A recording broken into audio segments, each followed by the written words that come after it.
From Leon's first horde of zombies, Man, what a mess. What could have done this? to butchering bosses in the street.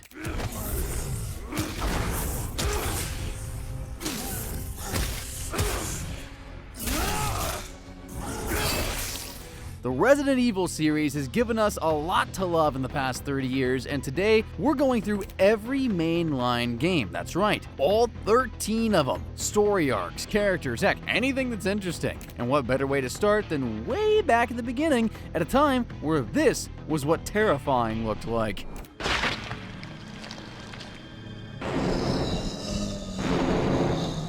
The first Resident Evil game takes us to Raccoon Forest, a massive woodland area outside of Raccoon City. Here we meet the Alpha team of STARS. Real quick, STARS, or Special Tactics and Rescue Service, is a privately funded special forces division within the Raccoon Police Department. STARS is responsible for tackling ugly situations like bioterrorism, chemical hazards, and basically everything that normal police cannot handle. Oh, also, a multinational pharmaceutical company called Umbrella Corporation is the largest financial contributor to STARS. Did you hear that? I said that like a countryman. Contributor. He was there too. Sorry. Back to the story. In the shady and bone-chilling Raccoon Forest, the Alpha team is searching for their lost comrades, the Bravo team, who disappeared in the middle of a mission. Ooh, now what in the hell was Bravo team doing in this frackin' forest? Well, Raccoon City was recently shocked by some bizarre murders, where about 10 people have been attacking everyone in the city. And the worst part is, these 10 killers have been eating their victims. Ew. Anywho, the Alpha team now steps into the forest where they see Bravo team's helicopter, and let's just say Bravo team's helicopter isn't in the best of condition. And of course, the lost team is nowhere to be found, except for Kevin, who is very much dead.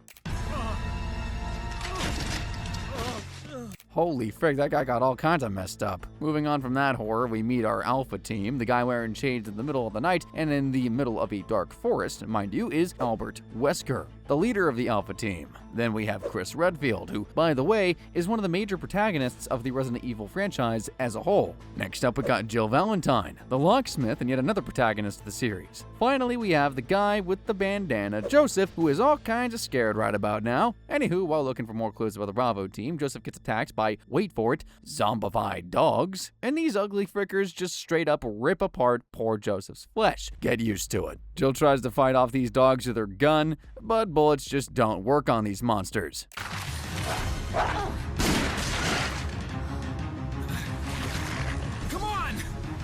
Fortunately, before these dogs can make Jill their food, Chris grabs Jill and they run the frick out of there. Wesker also arrives right on time and shoots some of these dogs to save his friends. Now, Wesker, Chris, Jill, and Barry, one of their other comrades, run towards a mansion, which just sits there in the middle of this cursed forest. Oh, as soon as the group sets foot inside the mansion also, they realize that Chris got separated from them. So now, Wesker, Jill, and Barry are in the mansion, and who knows where in the hell Chris is. Inside the mansion, Wesker's group hears a gunshot, so Jill and Barry decide to investigate to find out if it was Chris. During the search, Jill sees an ugly and creepy zombified man eating the flesh of another corpse. Typical Tuesday in this franchise. Now, of course, Jill is shaken to her very bones, but fortunately, Barry kills off this thing by unloading his whole gun on him. Now, Jill and Barry decide to report on this zombie guy to Wesker, but guess what? When they return to the hall, Jill and Barry find out that even Wesker has gone missing. What the hell is going on? Anyway, Jill and Barry now split up to find Chris and Wesker. Jill makes a move ahead, and after killing yet another zombie and, well, vomiting,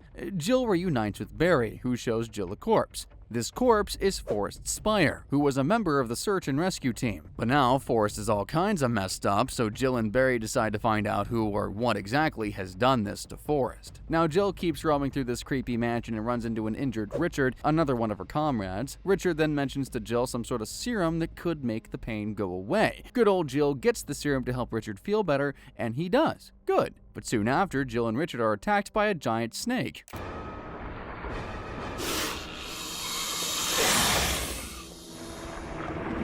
Okay, so we get a fracking anaconda before we've barely ever seen any zombies. Fantastic. Anyway, Jill tries to fight off the anaconda with Richard's help, but it doesn't do any good because the giant snake eats Richard like the dude is some appetizer. Holy frick. Now the snake tries to attack Jill as well, but she gets the hell out of there to save her butt. Moving ahead. Jill hears someone, possibly one of their allies, talking on the other side of the door. Jill hears everything through the door, and her ally is saying something like, "Hey, it wasn't part of the deal." Also, it seems like this guy isn't all that happy that his comrades are getting killed. Of course, Jill is shocked to hear all this, and this someone is none other than Barry, who tells Jill that he's been talking to himself. Dude says he's sick, but Jill kind of finds it hard to believe the guy. Yeah, I don't believe him either. Right then, Barry cooks up the excuse of getting some fresh air and moves out of the mansion. Jill continues to investigate the area outside the mansion to find out what the frick is going on, and after a while, Jill arrives in an underground room where she sees a massive and saliva-oozing flower mushroom thing.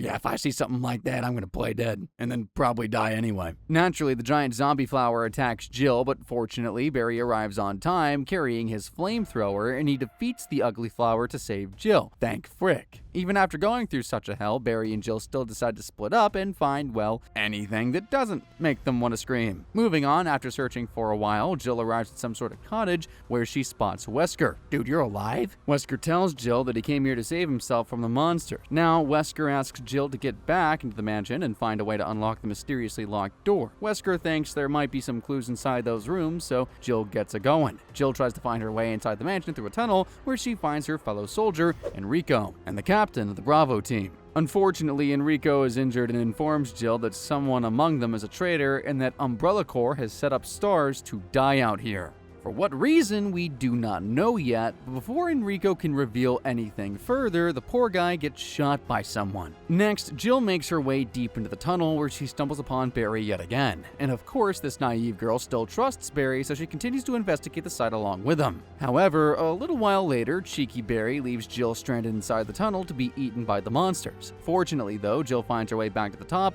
where she confronts Barry. It's time for some answers, boy. However, before Jill gets answers, or maybe shoots Barry in the butt, a very ugly, and I mean super ugly, like mirror-cracking monster shows up. Now, while Barry keeps the busted beast at bay, Jill opens up a stone coffin because for some reason the monster was obsessed with it. Well, it takes a while, but Jill eventually gets the coffin open, and once that's done, the monsters pick up the skull inside the coffin and call it Mother. Not only that, but the ugly monster takes that skull and willingly jumps into the pit along with it.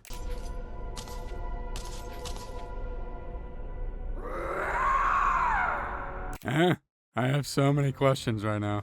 Okay, after the monster's cooked or whatever, Jill starts to trust Barry again because the guy just saved her life against that monster. So she leaves the guy alone and finds her way to a cheap mini-theater, where Jill learns that Umbrella has been working on bioweapons. That is why they've been running experiments on animals, including the dogs that killed Joseph. Ah, okay, sure. But the scary part is that Umbrella also created some sort of human monster called the Tyrant. And the virus that created this beast is called the T-virus. This T-virus is so freaking dangerous that it can infect animals and even humans and turn them into mindless zombies. It's thanks to this unholy T-virus that some people have started to eat human flesh in Raccoon City. Oh, at least we know what's going on, kinda. Moving on, after learning about Umbrella's sick plans, Jill somehow finds Chris being held captive in a jail cell. Yeah, it's not great, but at least the guy's alive. Sadly though, Jill can't open the jail cell, so she heads out to find the key or another way to get her partner out. Then she reunites with Barry again, who leads Jill to some sort of laboratory where they find, wait for it, Wesker.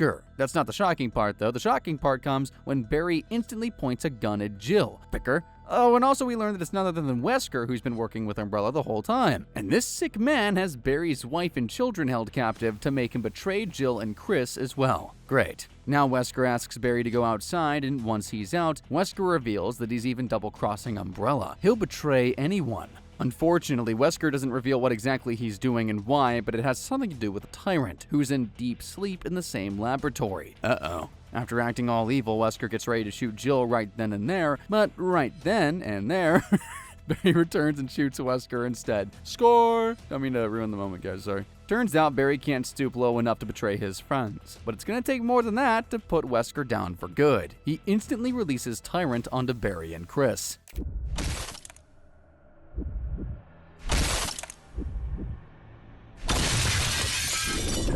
Now, speaking of ugly monsters, however, immediately after stepping out of the tube, the tyrant first attacks Wesker because he was in the way. Then the tyrant turns his attention towards Jill, and it takes some courage, but Jill eventually defeats the monster. Right after that, Jill and Barry realize that Wesker isn't here, so the fricker must have survived the tyrant's deadly attack. Also, Wesker activates a failsafe before escaping, which means the entire mansion's about to be blown up. So Jill and Barry run like dang Olympic athletes, and they even free Chris from the prison. Now the trio's back on the surface, where Jill signals her helicopter guy Brad with a frackin' RPG. But as they wait for Brad, the ugly tyrant returns to kill Jill, Barry, and Chris. And let me tell ya, this monster is one stubborn a-hole. He almost kills Chris and Barry, but right then Jill picks up another RPG and blows the bloody monster into pieces. Now that's what I'm talking about. Now Brad has arrived at the helicopter and he picks up Barry, Chris, and Jill right before the mansion blows up like it's the 4th of July. Resident Evil 2 kicks off with a truck driver cruising down the road on a stormy night. The dude's just chilling, listening to the radio, making sounds like my wife comments,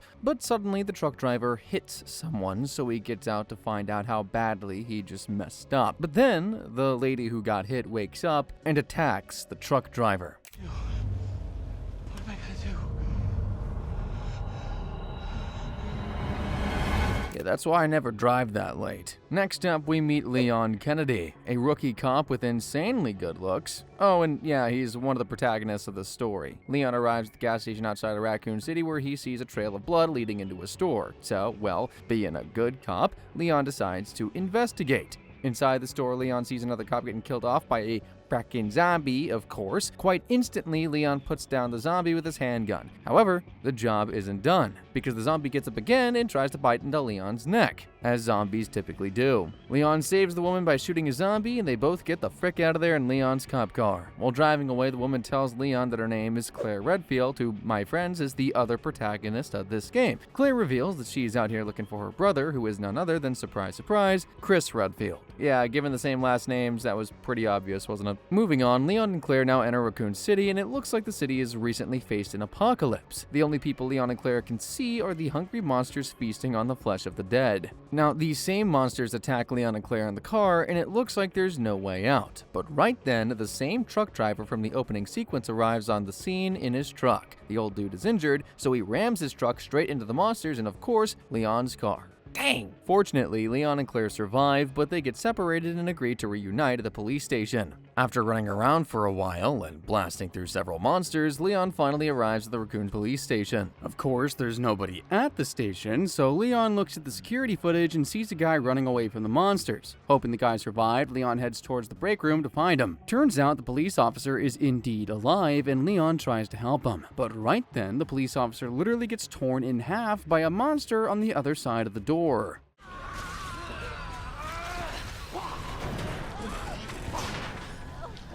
Dude, that was awesome. Fortunately, before the same monster can separate Leon's body in two, an officer named Marvin saves Leon. That's good and all, but Marvin is injured, so he shows Leon a way out and asks the guy to save himself. Leon doesn't want to leave Marvin behind, but the poor guy is too dang injured to keep moving. Now, after looking around for a while, Leon returns to Marvin, who tells him that a girl has arrived at the police station. Yeah, he's talking about Claire. So now Leon decides to find Claire before finding out what the hell is going on here. Well, it doesn't take long for Leon to find Claire, who is on the other side of the station's massive fence. Oh, also, they're still surrounded by a heck of a lot of monsters, so after flirting for a while to shake off the terror, Claire and Leon decide to move ahead separately before the monsters can get to them. And now we cut to Claire's perspective, who arrives inside the police station, and in that moment, Claire sees Marvin, who has now become a zombie. Frickin' shucks, I loved Marvin. Of course, for Claire, Marvin is just another man turned zombie, so she shoots the poor guy right in the schnoz. I don't think it was the schnoz, but anyway, I just wanted to say that. Then Claire goes through the security footage and sees a massive guy wearing a hat and a trench coat. This guy, who could easily be a WWE star, is a tyrant. Yeah, like the tyrant our heroes defeated in the first game. This trenchcoat looking dude is basically a super soldier created by Umbrella using the T-virus. And while this trenchcoat guy is officially called T-103, we all know this unholy beast as Mr. X. Anywho, Mr. X destroys the security camera as Claire watches the entire thing, so yeah, Claire instantly realizes that Mr. X isn't exactly friendly. Anywho, Claire continues to move on ahead, and after a while, she stumbles upon a little girl hiding from a monster. This monster is all kinds of messed up and has a freaky eye on its right arm. But fortunately, Claire is able to make the monster fall over a railing, thus saving the little girl. This unknown and cocky man points a gun at Claire's head and takes the little girl with him forcefully. Oh, and also at this point, we learn that the little girl's name is Sherry. Of course, Claire is pissed and promises to find Sherry no matter what it takes. Also, Sherry dropped the pendant during her struggle with the old man, so of course Claire picks it up. Now we cut to Leon, who arrives at the same spot where that old man snatched Sherry. But at this point, Claire is gone, so Leon has no idea what happened here. Anyway, while Leon starts to think of a way out, he gets attacked by a zombie dog. But then, a strange FBI woman, who is just well too dressed given the horrible occasion, saves Leon. Of course, Leon is into it, but the woman pieces out of there without answering a single question or giving Leon her phone number. Leon starts to move ahead as well, and after a while, he arrives in the prison section of the station. There, Leon finds a locked-up man who reveals that the station's chief, Irons, is somehow behind all this. And guess who this Chief Irons is? Yep, it's the same old geezer who took away Sherry. The prisoner has the key card to get Leon out of the station through the parking garage, but of course, the prisoner wants Leon to free him before handing over said key card. However, before Leon can decide, someone grabs the prisoner through the other side of the jail wall and crushes his skull.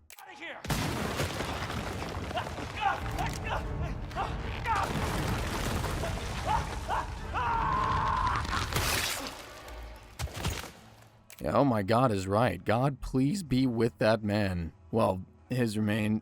So, I don't know how it works. But he's dead now. The well-dressed FBI agent also arrives on the scene and reveals that the dead guy was her informant. The woman also tells Leon to get the hell out of there before revealing that her name is Ada Wong. Leon still needs the key card from the dead prisoner, so he tries to find a way inside the locked jail cell. After finding the key to the cell's lock, Leon gets chased down by the massive and relentless stalker Mr. X. This guy just will not quit. Leon evades the massive being and somehow gets inside the dead prisoner's cell. Leon also finds the dead prisoner's investigation tape that mentions some sort of orphanage. Then Leon grabs the key card to get out of this hellhole police station. So now Leon starts moving towards the parking garage, where he gets jumped by Mr. X, who is scary enough to make even the most hardened vets piss their pants. This time, the monster comes pretty close to killing Leon, but then Ada arrives and rams a police truck straight into Mr. X. She even detonates the truck to make sure the monster dies. I'm pretty sure he didn't, though. Anywho, Leon is safe, so he joins Ada and gets out of the police station. On their way out, Ada tells Leon that she wants to take down Umbrella, and given how pissed Leon is right now, he agrees to help Ada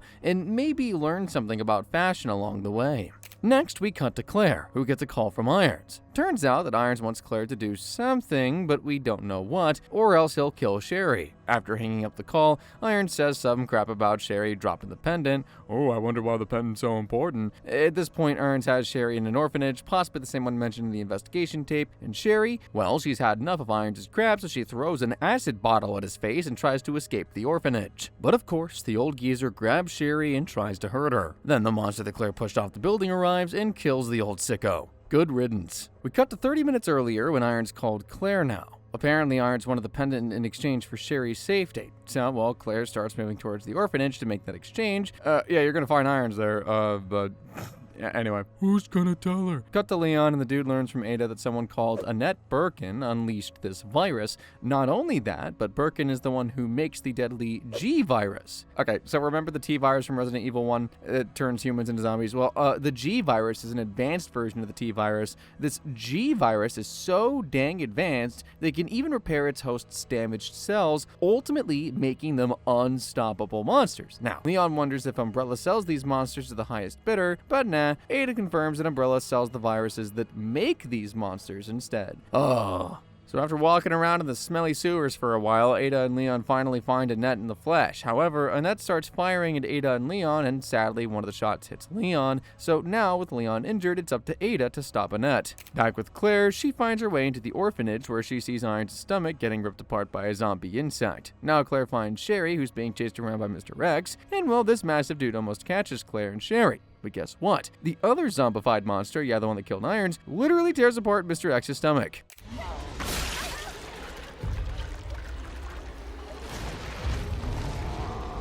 That's okay, I didn't need to sleep tonight. Also, during all this mess, Sherry looks at the face of the savior monster with the massive hand and calls him Daddy. Okay. Turns out Sherry's father also worked at Umbrella and he somehow mutated into a monster. That's why he's been running around to save Sherry. That makes a lot more sense. Unfortunately, though, after all this, Claire falls unconscious, and once she wakes up, Sherry is gone. Again. Instead, Claire sees Annette, who reveals that the hand monster is actually William. Not only that, but before leaving Claire, Annette also reveals to Claire that Sherry is her daughter. Man, Sherry's got some messed up parents. Moving ahead, Claire finds Sherry locked inside a dark room where the poor little girl falls unconscious. Claire moves ahead to save Sherry, and on her way, she gets chased around by William, who by now has fully transformed into a fracking monster. Fortunately, Claire uses her smarts to push William into a pit. Again, now Claire finds Sherry, and Annette watches the whole thing on camera and reveals that Sherry has been infected with the virus. Are you kidding me? Surprisingly, though, Annette tells Claire that she can treat Sherry in her lab, so Claire must now carry the little girl there. Next, we cut to Ada, who somehow finds Annette. However, Annette is on the other side of the room, and the sick woman tries to kill Ada by controlling some deadly machines. Fortunately, Ada survives the whole ordeal, but she does injure her leg and falls unconscious. On the other hand, Leon wakes up after some rest and moves on to find Ada.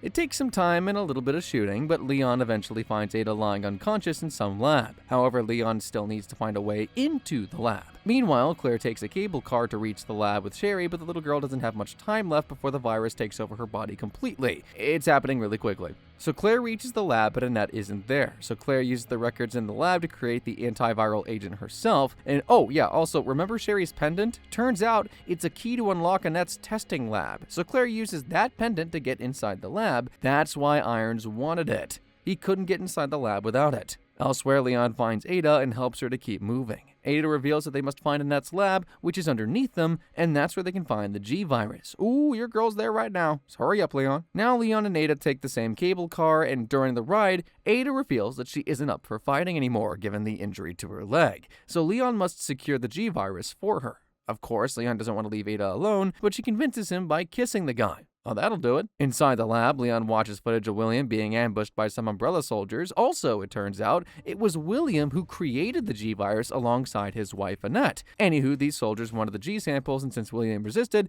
they had to kill the guy. After seeing all this, Leon picks up a vial of G-Virus that was left behind and decides to head back to Ada. On his way, Leon gets confronted by William, and right then and there, Annette arrives as well. And guess what? Annette uses some icy bullets to render William unconscious. Once that's done, Annette reveals to Leon that she absolutely hates Umbrella for what they did. Then we get to see a flashback where William injected himself with the G-Virus after getting shot. However, right before Annette can reveal more, William wakes up and throws Annette to the other side of the lab.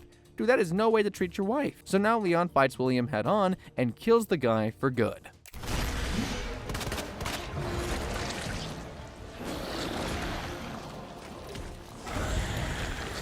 Just put the poor soul out of his frackin' misery, man. Back in the lab, Claire saves Sherry with the help of Sherry's mama, Annette. However, Annette doesn't survive because William threw her that hard. So yeah, Annette is dead as well. Now Claire takes Sherry with her because the self-destruct sequence has been initiated and the lab could blow up at any moment. Of course, Claire and Sherry run like hell and they find a train engine in the middle of this lab because why not? Back to Leon, who finds Ada acting like she's all innocent. However, Leon starts to doubt Ada and asks if she's really with the FBI. Yeah, she's not. Ada was sent here to grab the G-Virus by someone else. Who? Well, we don't know that yet. Of course, Leon is pissed because he had a really good kiss with Ada, and guess what? Even Ada liked that kiss, so she refuses to shoot Leon. Aw, but right then, Annette shoots Ada in the shoulder. Why aren't you dead yet? At this moment, the platform starts to collapse, and Ada almost falls to the bottom of the facility while Annette collapses to the ground. Leon grabs Ada's hand, but because of that, the G-Virus sample falls out of his pocket. Obviously, Leon tries to hold on to Ada for as long as he can, but ultimately, Ada does fall to her death. Darn shame, they were quite the cute couple. I'm sure we'll never see her again. Moving on from that heartbreak, Leon learns from a communication device that Claire is also down here, so he sets out to find her. But then he gets ambushed by who else? Mr. X. You're still alive, of course. Anywho, Leon has had enough of this nonsense, so he decides to take on Mr. X. And sure, it's a tough fight, but Leon ultimately blasts away the monster with another RPG.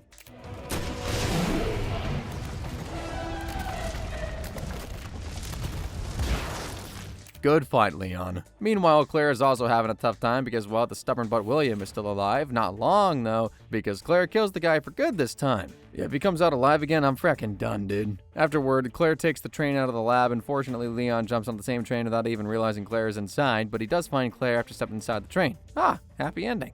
But then William is not dead and literally starts to infect the whole train.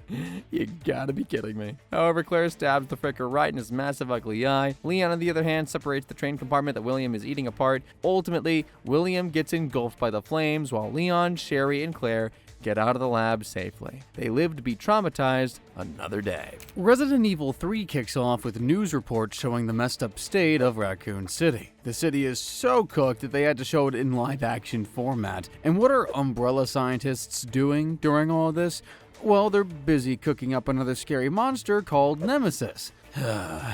Once they're done making the monster, they get it loaded into a helicopter, and then we cut to a Jill Valentine. I say the Jill Valentine, the one from the first game. Jill is in her apartment bathroom, and while she's quickly turning into a monster, she shoots herself in the head. But hey, it's alright. That was just a dream. Apparently, Jill fell asleep while researching Umbrella, and then right then, Jill gets a call from Brad, the helicopter guy from the first game, who tells Jill to get out of her apartment right now. However, before Jill can react, Nemesis literally smashes through her apartment wall. This dude is so massive and scary that even Mr. X would have second thoughts about facing him, and he almost kills Jill. But the poor girl manages to survive by escaping through the fire escape. However, before Jill can step off the fire escape, Nemesis grabs her and throws her back inside. Fortunately, though, a huge amount of debris falls between Nemesis and Jill, so she's safe for now.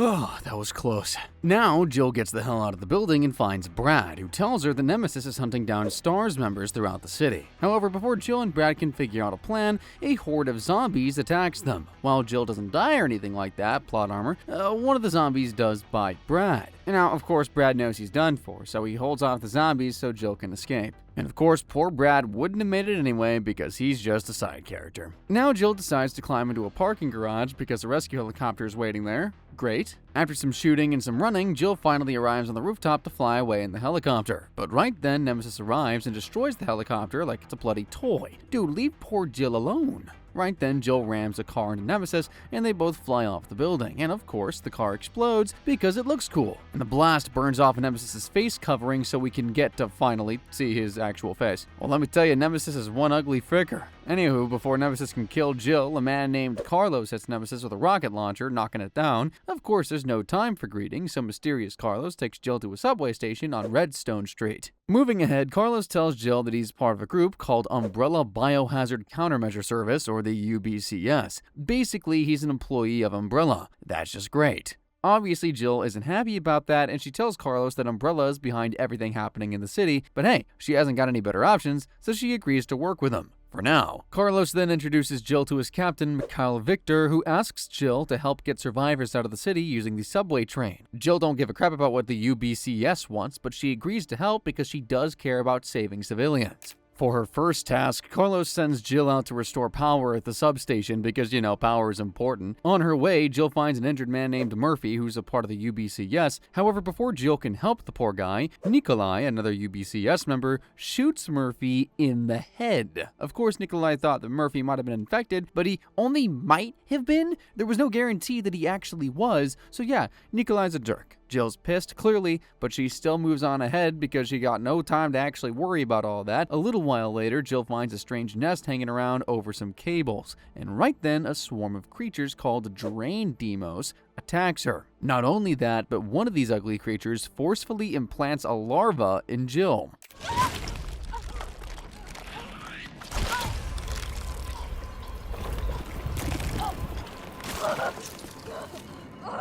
It is disgusting and all that, but at this point, I've started to get used to it. Moving on her way back, Nemesis finds Jill again. This guy just don't get tired. Of course, Jill manages to evade this monster again and eventually returns to the base. Back at the station, Jill regroups with Carlos, Nikolai, and Tyrell, another UBCS member, and they're all set to get the civilians out of the city. But right then, Nemesis crashes into the station. This dude loves Jill. Of course, Jill cannot reciprocate those feelings because Nemesis keeps killing civilians. Thanks to the power, UBCS can get the civilians out on a train, so Jill decides to use herself as bait to lead Nemesis away while UBCS gets the train running. At the same time, Jill escapes Nemesis by entering the sewers. I'm sure that doesn't smell good, but that's probably the least of her problems right about now. Before Jill can return to the station, Nemesis finds her and grabs the poor girl by her frackin' head. And this time, Nemesis has a brand new flamethrower to kill Jill with. Okay, so this monster got some upgrades. For a while, Jill tries to run away, but eventually she faces Nemesis head on and destroys his fuel tank. After a long fight, Nemesis is down, and Jill thinks he's dead because the guy got blown up.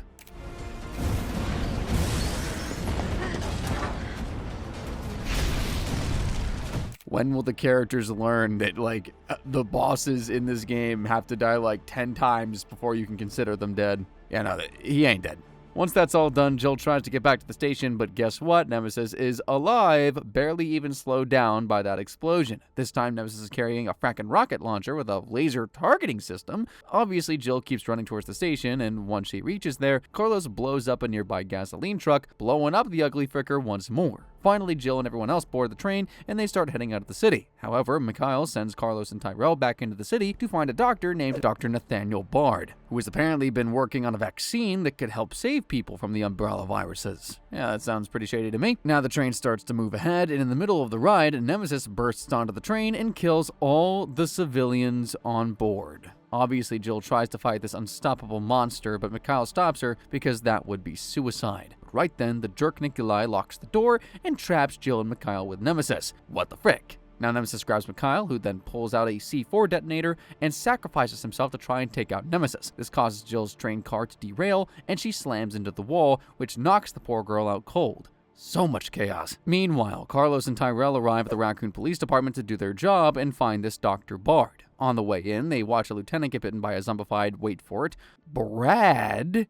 Oh man, that's just sad. Anywho, after putting down zombie Brad, Carlos and Tyrell get inside and look for Dr. Bard. Eventually, Carlos and Tyrell reach the Star's office, where Carlos contacts Bard. Surprisingly, Bard tells the duo that he's already escaped. However, the doctor is now trapped at the hospital, which obviously is crawling around with monsters. Then comes the shocking twist, for Carlos I mean. Bard reveals that Umbrella is actively killing its own researchers to cover up this outbreak. After listening to all this, Tyrell starts tracking Bard's location, and at the same time, Carlos gets a call from Jill, who tells him that everyone on the train is dead and that Nikolai is a total jerk. Now we cut back to a bit earlier, where we see that Jill crawled out of the wrecked subway car and called Carlos. During the call, Jill sees Nemesis from a distance, who, shockingly, has completely mutated into something else entirely. He's now a massive four-legged creature that moves like a bloody wild animal. Oh, and yes, he now has huge claws. Though before Jill can get the hell away from this monster, Nemesis starts to fight her. Jill tries her best, but hey, this is totally not a fair fight, and eventually Nemesis stabs Jill with a bone spike, which infects her. Dude, I feel so bad for Jill.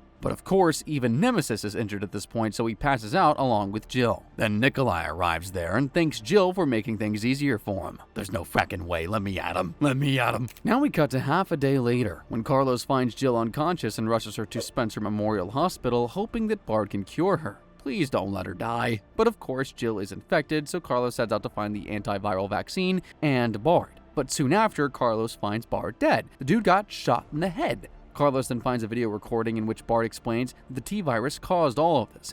Umbrella engineered the virus and then built a vaccine to cover their tracks, but then the executives decided to destroy even the vaccine to wipe out any evidence that could be traced back to them. Wow. Of course, Carlos is shaken because he's been working for these despicable jerkwads this whole time, but Carlos grabs the remaining vaccine sample anyway and uses it on Jill. Thank goodness. A while later, Tyrell shows up at the hospital and turns on the TV. Dude, now is not the time to watch Resident Evil, the movie. Then Carlos and Tyrell hear an announcement that the outbreak is uncontrollable, so on October 1st, the US government's going to bomb Raccoon City. Wonderful. While processing all of this, Carlos asks Tyrell to try and contact someone in the government to delay the bombing, but meanwhile, Carlos goes underground to find more of that vaccine. Around this time, Jill wakes up and sees that it's October 1st at 12:03 a.m., so only a few hours are left before the strike. Then Tyrell tells Jill that Carlos is underground, so she decides to go after him. During her search, Jill finds a secret entrance to Umbrella's secret Nest 2 facility, where she spots Nikolai. Naturally, Jill tries to chase him down, but he ends up getting away. Now Jill regroups with Tyrell, who tells her that the government government will call off the strike if they can deliver the vaccine. Really? Then get them the vaccine. So both Tyrell and Jill decide to move forward together, but right then, Nemesis shows up in its mutated form and takes down Tyrell. But thanks to Tyrell's sacrifice, Jill is able to get inside Nest 2, where she manages to synthesize a new batch of vaccines. Great,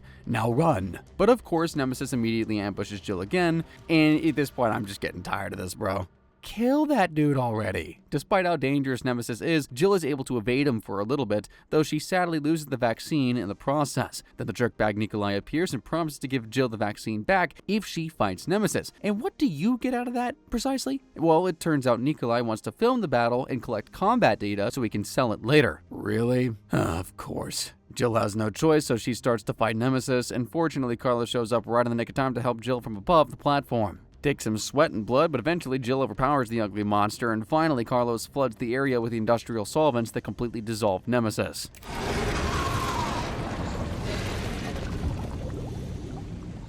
Yeah, now stay dead. After this, Jill confronts Nikolai, who, as expected, refuses to hand over the vaccine, and to make matters worse for Jill, Nemesis returns. Somehow Palpatine returned. It's just that all over again. This time, Nemesis is transformed into just an enormous blob of mutated flesh. Yikes. Obviously, Jill is distracted right now, so Nikolai escapes with the vaccine. Carlos also arrives on the scene with his perfect hair, so Jill tells him to chase Nikolai while they handle Nemesis one last time. One last time, huh? Pinky promise? Now Jill finds a compartment containing a powerful weapon called the Finger, and this weapon is actually quite handy because Jill uses it to blast Nemesis, and when Nemesis is finally weakened, she shoves the barrel into his fracking mouth and completely destroys the monster for good. Now, Jill chases Nikolai to the roof and finds Carlos unconscious on the ground. Oh no, Jill is pissed, and to get her even more pissed, Nikolai shoots the vaccine, dooming the city for good. Nikolai then reveals that he's working for a client who wants Umbrella destroyed, so yeah, he doesn't give a crap about the city. After revealing all that, Nikolai almost kills Jill, but just then Carlos holds down the jerk, allowing Jill to shoot Nikolai in the shoulder. Yes! And yeah, sure, Jill might have won the fight, but without the vaccine, Raccoon City is sure to be bombed, like in a few minutes. So Jill leaves an injured Nikolai on the roof to face the bombing while she and Carlos board a helicopter and leave. As they fly away, the bomb finally hits, and well, Raccoon City is toast. After all this, we see a mysterious figure pick up the broken vaccine canister from a desk and walk away with it. Is that you, Jill? Resident Evil Code Veronica takes us to December 1998, 3 months after the whole Raccoon City mess. We see Claire Redfield, who is desperately trying to track down her missing brother Chris. During her search, Claire arrives at the Umbrella Corporation facility in Paris, and well, she doesn't necessarily find Chris there, but Umbrella security forces do find Claire snooping around. Not good. Of course, Claire tries to fight her way out, but a man named Rodrigo captures her. Right after that, the Umbrella goons ship off Claire to Rockford Island, a secret Umbrella prison in the middle of the Southern Ocean. Apparently, this is where they dump anyone they consider an enemy. Sounds like Umbrella. Now, Claire is rotting in some underground cell, and then on Christmas of all days, a mysterious outside organization starts attacking the island. These people are so dang scary that they unleash a full-on air raid on the island. Now, when the island is already a mess, an injured Rodrigo lets Claire out of her cell because there's no point in keeping her there. The dude thinks Claire will die anyway once she steps out. Dude, you don't know Claire. Now, as soon as Claire steps outside, she realizes the entire island is filled with what else but zombies. The T-virus has gotten loose on the island. Moving ahead, Claire suddenly gets shot at by someone. Fortunately, the shot doesn't land, and the shooter realizes that Claire isn't a zombie, so the dude apologizes and introduces himself as Steve Burnside. Yet another prisoner on the island. Steve's not exactly friendly, though, and tells Claire she'll just slow him down, so the dude ditches her. Really? Claire keeps moving ahead anyway, and then she comes across Steve yet again. This time, Steve is on a computer going through files on Chris Redfield. Okay? Right then, Steve figures out that Claire and Chris are related. As Steve tries to process all this, Claire uses the computer to email Leon for help. Oh, Leon, where you at, boy? Right then, Steve snaps at Claire and says no one is coming to help, and after that totally unnecessary outburst, Steve just leaves. What a vibe killer. Regardless of Steve's negativity, Claire keeps exploring the island. That's when she runs into the island's commander, Alfred Ashford, who points a gun at Claire. It's nothing new at this point, she's pretty used to it by now. The crazy dude thinks that Claire is involved with the people who attacked this island. Obviously, Claire tries telling Alfred that he's actually just cuckoo for Cocoa Puffs, but the dude does not want to listen. So Claire keeps on evading sicko Alfred, and during all this mess, Claire is attacked by, wait for it, Albert Wesker.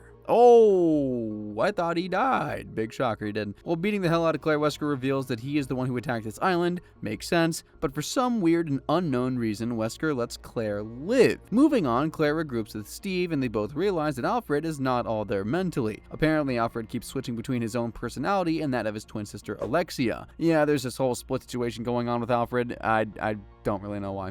Yep. Eventually, Claire and Steve find a seaplane to get the hell away from Alfred. However, Alfred isn't done with the duo quite yet. This cheeky little frick remotely hijacks the plane's autopilot and redirects Claire and Steve toward another Umbrella facility, this one in Antarctica. Not only that, but Alfred also follows Claire and Steve on his own plane, and apparently he just had that. Now, when Claire and Steve land, they find the Antarctic base has also suffered an outbreak.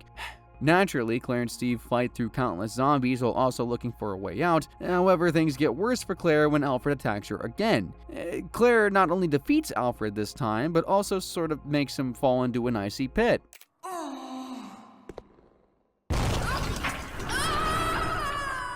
That's cold. However, before dying, Alfred frees his sister Alexia, the real one, who had been in cryogenic sleep inside this very facility. How convenient. Meanwhile, Chris, that's right, our very own Chris, shows up on Rockford Island. Apparently, Leon passed along Claire's message to Chris, so he's here to help. Immediately after arriving on the island, Chris runs into Rodrigo, who tells him Claire has already left the island. Bummer. Anywho, Chris continues to search the island for any clues, and that's when he runs into bloody Wesker. Of course, the fact that Wesker's alive is enough to shock Chris, but what shocks Chris even more is that Wesker is working for a brand new mysterious organization. Not only that, but this new version of Wesker is stronger than any normal human really should be. Whatever he's on, I want some of it. Okay, real quick. So to understand how Wesker got his power, we'll have to take a little detour to Resident Evil: The Umbrella Chronicles. While Umbrella Chronicles simply features events from other games, it does reveal one big mystery behind Wesker. Apparently, right before the events of the first Resident Evil game, Wesker secretly injected himself with William Birkin's prototype virus. And when the Tyrant attacked Wesker, it somehow activated the prototype virus, which not only revived Wesker,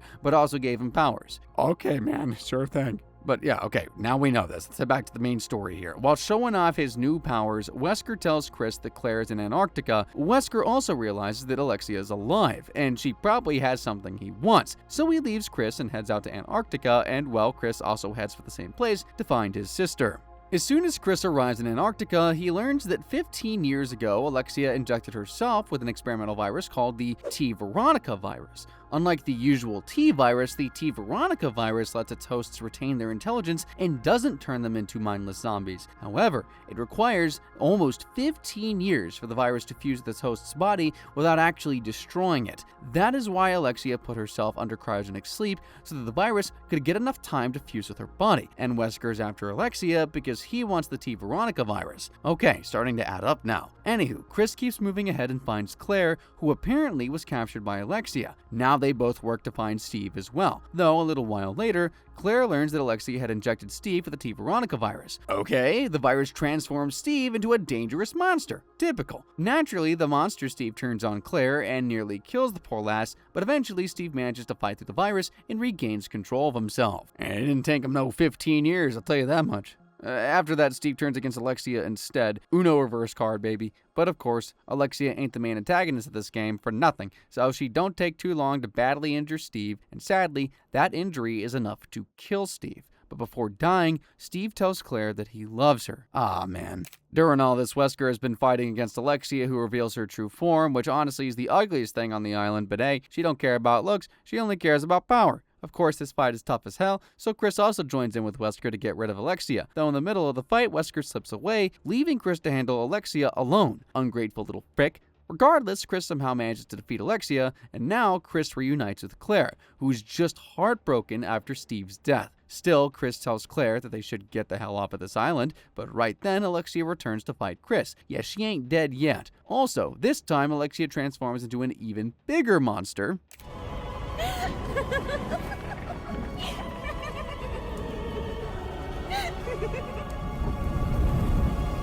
That also somehow looks like Poison Ivy from Batman's DC. Did I just say Batman's DC? Honestly, low-key, it might as well be. But Chris, using his protagonist powers, blasts Alexia back to the Ice Age, and once she's dead for good, Chris sets the Antarctica base to self-destruct.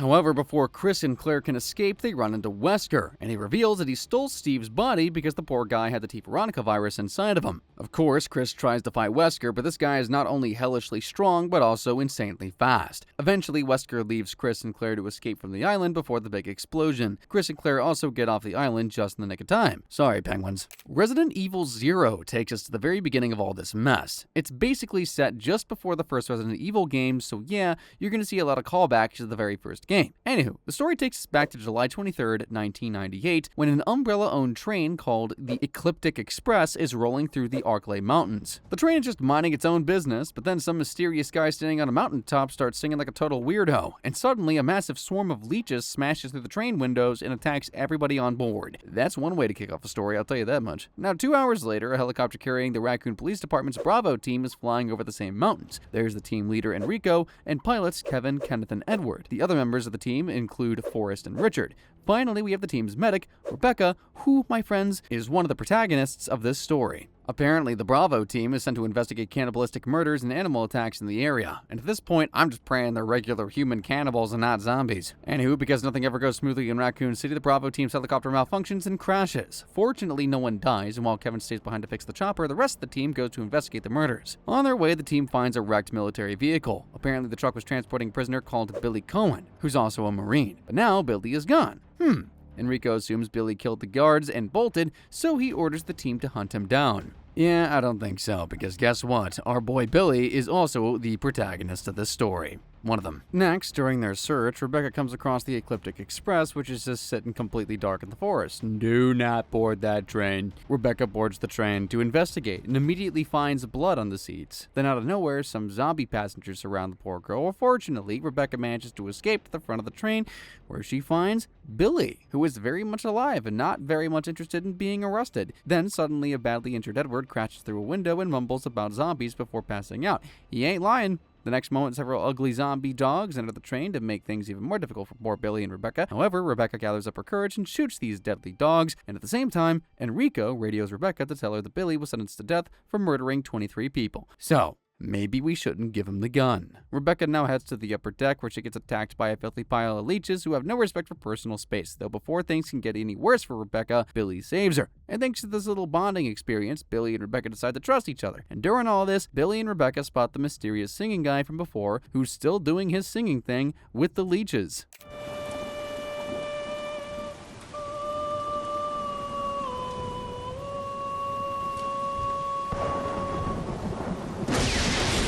I don't think I ever needed to see a dude singing with blood-sucking leeches, but here we are. Moving away from Billy and Rebecca, we see Wesker and William Birkin, who have sent Umbrella's very own Delta team to get the train moving and investigate the attack. Wesker is also very eager to bury this whole mess at the bottom of the earth, so Umbrella doesn't get the heat for it, but then the leeches convert the Umbrella soldiers into zombies. So now there's absolutely nobody to control a moving train. Fantastic. The train's moving fast, with our protagonists still on board, so Billy and Rebecca try their best to stop the dang thing by hitting the brakes. Not only that, but Rebecca also kills a zombified Edward in the middle of all this. Anywho, Billy and Rebecca aren't able to stop the train, and the darn thing crashes straight into an underground train station. Fortunately, Billy and Rebecca survive the ordeal and come across a massive abandoned facility that was also some sort of school. The duo learns that a man named James Marcus used to run this facility. Oh, and also, this Marcus guy apparently was one of Umbrella's co-founders. Billy and Rebecca keep poking around, and after a while, they learn that Shady Marcus was running very illegal and disturbing bioweapon research here. Meanwhile, Wesker and Birkin are watching Billy and Rebecca like the creeps they are, but the mysterious leech singer hacks into the feed. And not only that, but the singer also pops up on screen and accuses Wesker and William of killing Marcus. And as his revenge, the singer dude contaminated the mansion from the first game. And the train. Huh? Around the same time, Billy and Rebecca learn that the school was built to train gifted teenagers recruited by Umbrella. Dude, what the frick is this? Umbrella Academy on Netflix? However, Marcus used those poor kids as test subjects for his bioweapons experiments, turning them into zombies. Frackin' awful. Right about now, the mysterious singer spots Rebecca on the cameras and sends his monsters after her. And sadly, one of these monsters actually bites poor Rebecca. However, during the fight, the floor collapses and Rebecca falls down who knows where. Meanwhile, Wesker and Birkin wonder how in the hell the singer dude's related to Marcus. And at this point, we also learned that there was some sort of falling out between Marcus and Umbrella CEO Oswald Spencer. And it was possibly Spencer who got Marcus killed. Regardless, if any of this gets out, Umbrella is certainly doomed. So Wesker decides to say goodbye to Umbrella, but first, he wants to lead his STARS team into the contaminated mansion to gather live combat data on the bioweapons. Do as you wish. I will follow my initial plan and lure the STARS members into the mansion. Their superior combat training should make them perfect test subjects. Alright, yeah, it's coming together now. However, William refuses to let go of his research at Umbrella because he's close to making the G-Virus, though William decides to activate the facility's self-destruct to blow up both the school and the singer. That's one way to solve a problem. Now we cut to Billy, who shows up like a Chad and pulls Rebecca from the collapsed floor. Thank frick for Billy. After all this, Rebecca asks Billy if he really killed 23 people, then he reveals that his Marine unit in Africa ended up near a guerrilla base that turned out to be a village. Billy's commanding officer ordered the unit to open fire on the civilians. Of course, Billy refused, so his unit pinned the whole thing on him to save their own butts. So he's not a mass murderer, he's a dang hero. Afterwards, Billy and Rebecca continue their investigation, and that's when Billy finds Marcus's personal study. There, Billy discovers a photograph of young Marcus who looks exactly like the mysterious man. Obviously, the real Marcus would have been really old at this point if he were alive, so Billy thinks the singer might be Marcus's son or grandson. Now, Billy and Rebecca try to escape this hellish place across an underground cable. Unfortunately, though, the duo gets ambushed by some ugly zombies, and during the fight, Billy falls off a ledge into an underground stream. So Rebecca is now on her own, and she heads out to the Umbrella chemical plant near the school. There, Rebecca runs into her fellow STARS soldier Enrico, who got in through a subway tunnel. Enrico's confused, as anyone should be, and he wants to find the rest of Bravo team, but not Rebecca, because she wants to find Billy first. Right after Enrico leaves, Rebecca gets attacked by something ugly called the T-001. Apparently, it is Umbrella's prototype tyrant, and as expected, the mysterious man released it to deal with Rebecca. But thanks to the plot armor, Rebecca knocks out T-001 and moves on. After wandering all over for a bit, Rebecca eventually finds Billy, who, by God's grace, is still alive. Now the duo comes face to face with the mysterious singer dude who finally reveals his identity. Ooh, I'm excited. Apparently this dude is not Marcus's son, or Marcus for that matter. In fact, this dude, or thing, ain't even human. The singer dude reveals that he is the Queen Leech, a mutant creature Marcus created in 1988. Shockingly, when Spencer ordered Marcus's death, Wesker and William showed up and dumped Marcus in the water. That's when Queen Leech entered Marcus's body, consumed his brain, and absorbed his memories. Now, this dude genuinely believes itself to be Marcus. This thing's a frackin' maniac. Now the mystery's out of the way here, the Queen Leech drops the I am human act and transforms into a giant leech monster.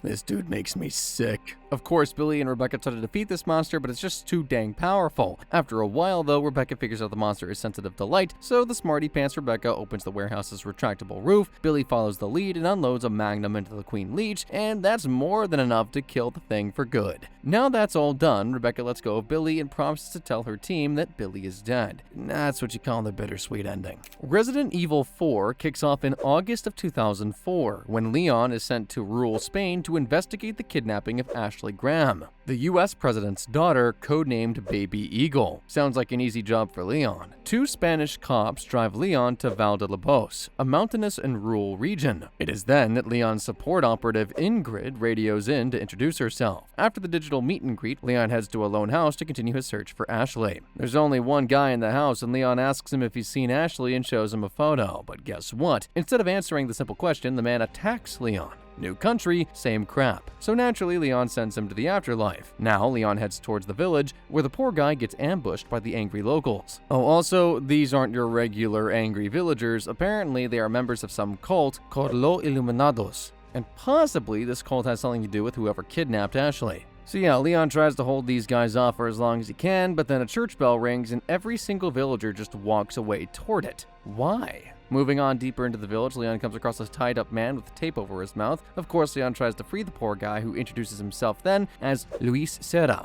However, before they can rant more about this awful village, the village chief, Pitores Mendez, walks in. This Pitores dude could be Mr. X's Spanish cousin, and he straight away knocks out Leon. Now, while Leon is out cold, a weird, creepy priest injects Leon with a mind-controlling parasite called Las Plagas. Soon after, Leon wakes up chained to Luis in a different location without his jacket. Even during all this mess, Leon shows Luis a photo of Ashley. Luis then tells Leon that he used to be a cop in Madrid and that he learned Ashley was taken to the church. These guys are here for the same reason. Right when Luis and Leon are bonding, a villager walks in to kill them both, but of course, Luis and Leon break free, and Leon kills the pissed off villager. Right after that, Luis runs off on his own. Are you fracking for real, dude? Naturally, Leon continues his search, which leads him to the village chief's house.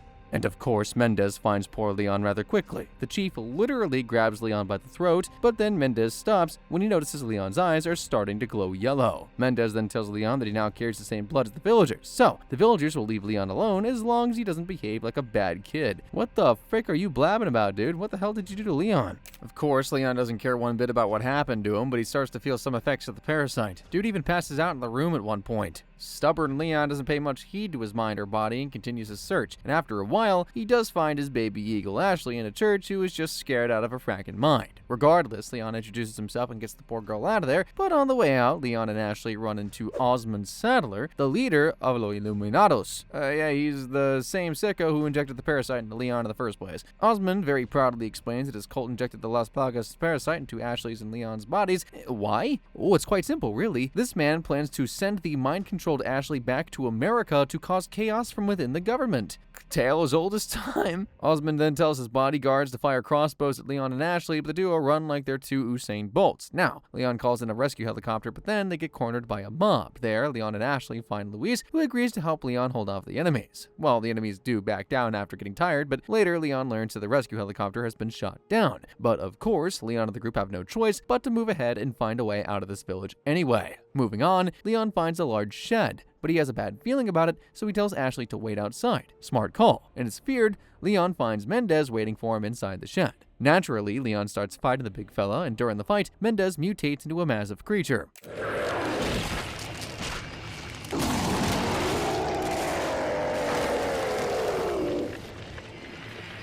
Holy mama, what the frick is that? Scary and all, but Leon still manages to kill the fricker. Oh, also, in the middle of all this, Luis gets separated from Leon and Ashley, but Leon says, he must be fine, and moves on ahead. Later on, Leon finds a castle and wonders if they can lie low here for a bit, but guess what? In the next moment, Leon realizes that this very castle is the home base of the Los Illuminados cult. Yeah, an empty castle was a little too good to be true. Around the same time, Luis catches up with Leon. Turns out Luis had some pills that could suppress the parasite's growth, however, this idiot dropped those pills somewhere, so he rushes back to get them. Yeah, you get those dang pills. Now, Leon and Ashley enter the castle where they meet a short old man along with his cloaked bodyguards called Verdugos. The short guy introduces himself as Ramon Salazar and reveals that he only needs Ashley alive. Not only that, but Salazar also says that Leon will die eventually before leaving.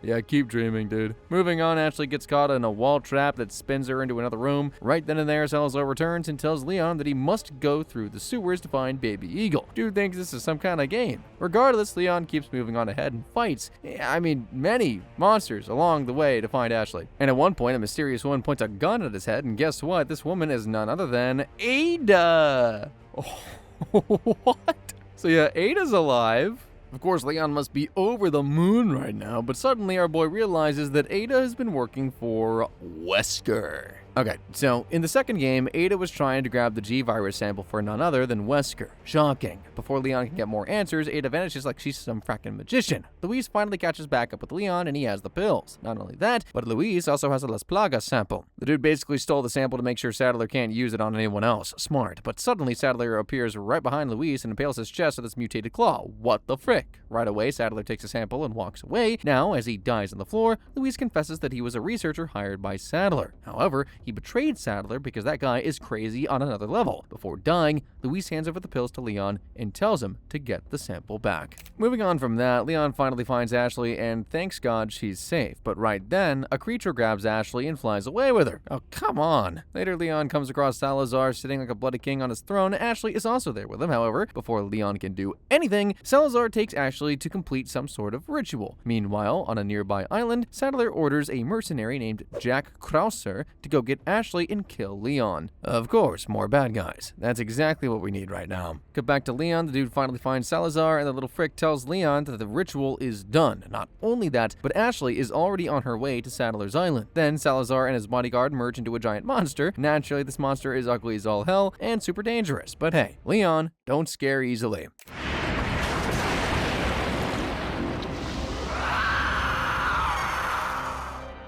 Monsters. Guess after this, there'll be one less to worry about. Told you.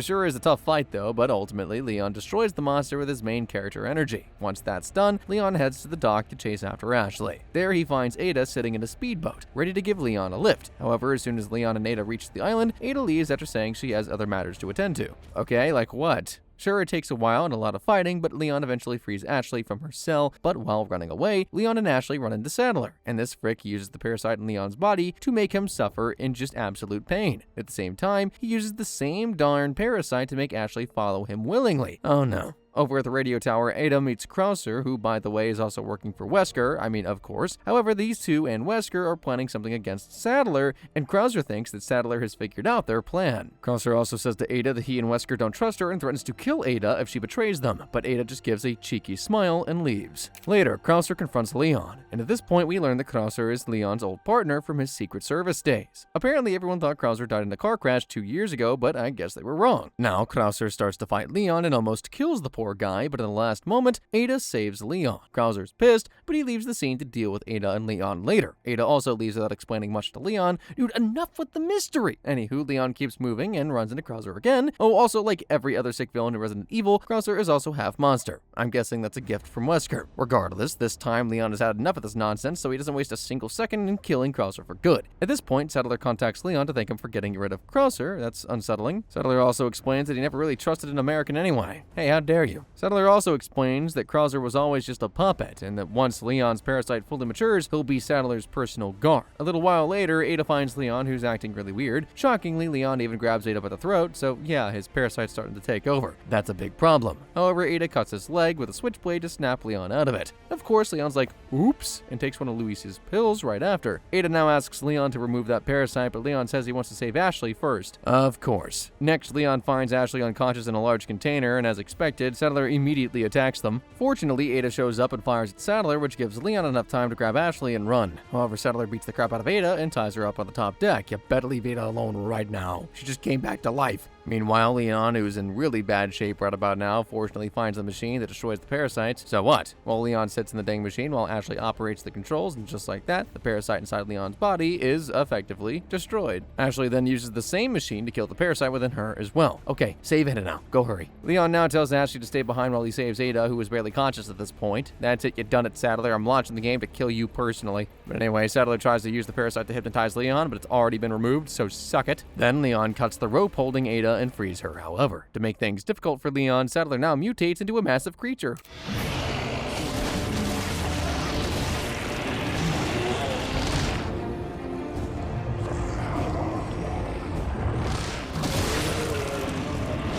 Who woulda saw that one coming? Dude looks like a minion from God of War. Sure, this monster form is impressive for Saddler, but Leon has fired enough RPGs in his life to defeat similar monsters, and well, Leon does exactly the same with Saddler and blows him apart with an expertly placed rocket. Right after that, Leon pulls out the parasite sample from the wreckage, and as expected, Ada double-crosses him while also being an absolute icon. Turns out Ada is after the sample, and she gets it from Leon before leaving. Now, Leon and Ashley also leave the island in a thrilling jet ski race before it blows up, like in every other game. Resident Evil 5 kicks off in January 16th of 2009. We learn that after the whole Raccoon City incident, some bad people all over the globe got their hands on the Umbrella bioweapons. Way to make things worse. Now, to counter these bioterrorists, the Bioterrorism Security Assessment Alliance, or BSAA, was formed. Now, Chris, who by the way is a founding member of the BSAA, is sent to Africa to investigate possible bioweapon smuggling. As soon as Chris arrives there, he links up with Shiva, a member of BSAA's West African branch. Apparently, Chris and Shiva's mission is to meet up with Alpha Team, who are chasing a bioweapon smuggler named Ricardo Irving. Without wasting a single moment, Chris and Shiva arrive in the city of Kijuju, but it turns out most of the locals in the city have already been infected with something called Plaga. Plaga Type 2 to be precise, which is yet another mind-controlling parasite. Oh, also, the infected people with Plaga are called Majini. However, the Majini group is not attacking yet because nobody has given the order. They just stare at Chris and Shiva like a group of creeps. Right after that, Chris and Shiva see one of their local contacts being publicly executed. Somehow, Chris and Shiva save their own butts and find the last surviving member of Alpha Team. However, before dying, this poor guy hands over a data file to Chris. Right after that, Chris and Shiva run into a Ouroboros creature that is made of leech-like worms.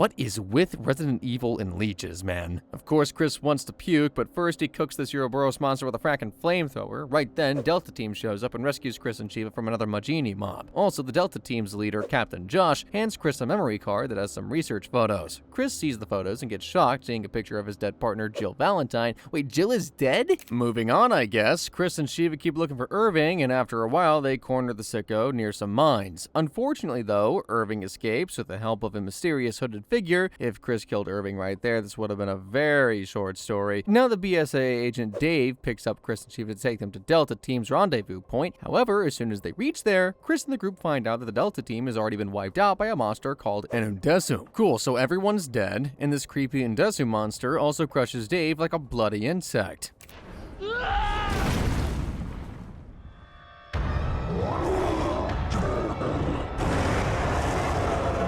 Yeah, the sicko monster designers have outdone themselves this time. Of course, Chris is pissed, so he and Shiva bring down the undead with a machine gun. At this point, Shiva wants to get the hell out of this place because staying here would be absolutely insanity. But not Chris. Nah, my guy don't want to leave until he finds the truth about Jill. And since Chris is just so charismatic, Shiva decides to stick with him. On his way, Chris finally reveals to Shiva what happened to Jill, and we gotta go all the way back to 2006 for this, when the BSAA received a tip about the location of Spencer, the fugitive co-founder of Umbrella. So, Chris and Jill head to the Spencer estate that same night to catch the fricker. However, as soon as they got there, Spencer was already dead.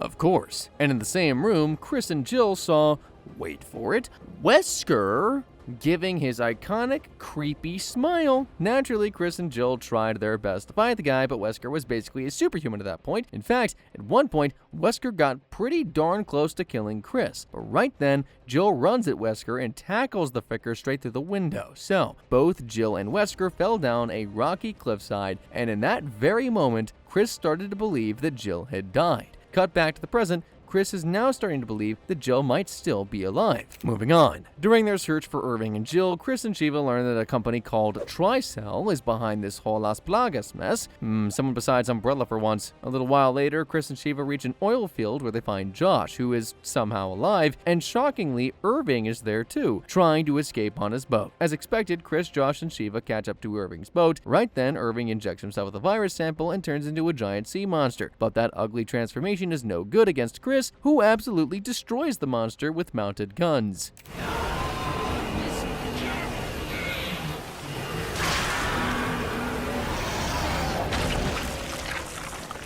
Fatality. Before dying, though, Irving reveals that Excella Joni, the director of Tricell's West African division, is the true villain of this game. Moving ahead, we see Excella just casually hanging out with Wesker and the mysterious hooded figure. It's clear at this point that Wesker is working with Tricell, and not only that, but it was none other than Wesker who actually created this Ouroboros virus using the strains of T, G, and every other virus we've seen so far. During the meeting, Wesker learns that Chris has arrived, so he rushes out to deal with him immediately. Bad idea, my friend. Meanwhile, Chris and Shiva come across a cave containing a mysterious flower called the Stairway of the Sun. Apparently, this Stairway flower is the original source of the progenitor virus, which was used to create the G and the T viruses respectively. You've caused a big mess, little flower. Right after that, Chris and Shiva find an old Umbrella facility that has now been taken over by Tricell. There, Chris meets Excella, who refuses to reveal anything about Jill. Instead, this sick woman unleashes a monster on Chris and Shiva, and well, Chris defeats this monster as well without breaking a sweat. Or maybe he breaks a few sweats, but whatever. After that, Chris and Shiva confront Excella, but right then, the hooded figure steps in to fight the good guys. This hooded figure has superhuman strength and speed, just like Wesker. Still, Chris manages to shoot off their mask, and right then, Wesker comes out of the shadows and reveals that this hooded figure is none other than Jill. Well, hey, at least she's alive. It becomes immediately apparent that Jill is under Wesker's control, so Shiva and Chris start to fight Wesker and Jill together. Wesker, being the cocky frick he is, even says to Chris that he can only spare 7 minutes for this fight. 7 minutes. 7 minutes is all I can spare to play. Not gonna lie, but Wesker's just aura farming here. During the fight, Jill actually tries to resist, but Wesker activates a device that pumps P30 into her system. Apparently, P30 is a drug that Wesker is using to control Jill through a device on her chest. However, Chris and Shiva work together to rip the P30 device off Jill's chest, and just like that, our lovely Jill is back, but that frick Wesker has already run away, so Jill asks Chris to chase after him. Now we see a flashback to the night when Wesker killed Spencer. At this point, we learn that Spencer abducted hundreds of children to try and make a superior human race using the progenitor virus, and this entire operation was called Project Wesker. So each of those children was given Wesker as their last name. However, only one of the Wesker children survived Spencer's experiments. And, well, that child was none other than our Albert Wesker. Also, Wesker's powers are actually a combination of the progenitor virus and William Birkin's prototype virus, which was also made from the progenitor virus. Obviously, Wesker is not exactly happy about all this, so he punches a hole in Spencer's chest. Could this backstory be any darker? Anywho, back to the present, Chris and Shiva catch up to Excella, who's already infected with Ouroboros. Even Wesker ditches Excella at the last moment like she was nothing more than just a pawn. However, Excella drops some kind of briefcase during this whole mess, so Chris and Shiva pick up the contents of the briefcase just in case they are useful. Smart move. You'll know why soon. Anywho, Chris and Shiva don't feel pity for the sadistic Excella, and they kill her when she transforms into a monster. After that, Chris and Shiva chase down Wesker, who reveals that he has loaded a bomber with Ouroboros missiles, which, well, is capable of infecting the entire fracking planet. Right then, Jill calls in to tell Chris that regular doses of the serum called PG67AW are what keep Wesker stable. Man, what was wrong with the one-letter virus names, man? What the frick is this? Basically, PG67AW is a progenitor-based serum created by Tricell to stabilize the prototype virus in Wesker's body, and guess what? Overdosing Wesker with PG67AW would seriously weaken him. At that point, Shiva realizes the briefcase Excella dropped contained that exact serum. Now, Chris starts to fight Wesker and manages to inject the frick with an extra dose of the serum. Well, it works like a charm. Wesker gets so bloody weak that he retreats to his personal jet, but Chris and Shiva get on board too. Inside the jet, Chris injects Wesker with another dose mid-fight, and that's not the end of it though, because Shiva shoots Wesker point blank, making him fall near an active volcano. The plane which holds the bomb also crashes down at the same volcano. Of course, Chris and Shiva survive, and so does Wesker. What can you say? He's one stubborn lad. However, Wesker is so pissed, he uses a Ouroboros missile and lets the virus consume him entirely, and well, he transforms into a monster because of it.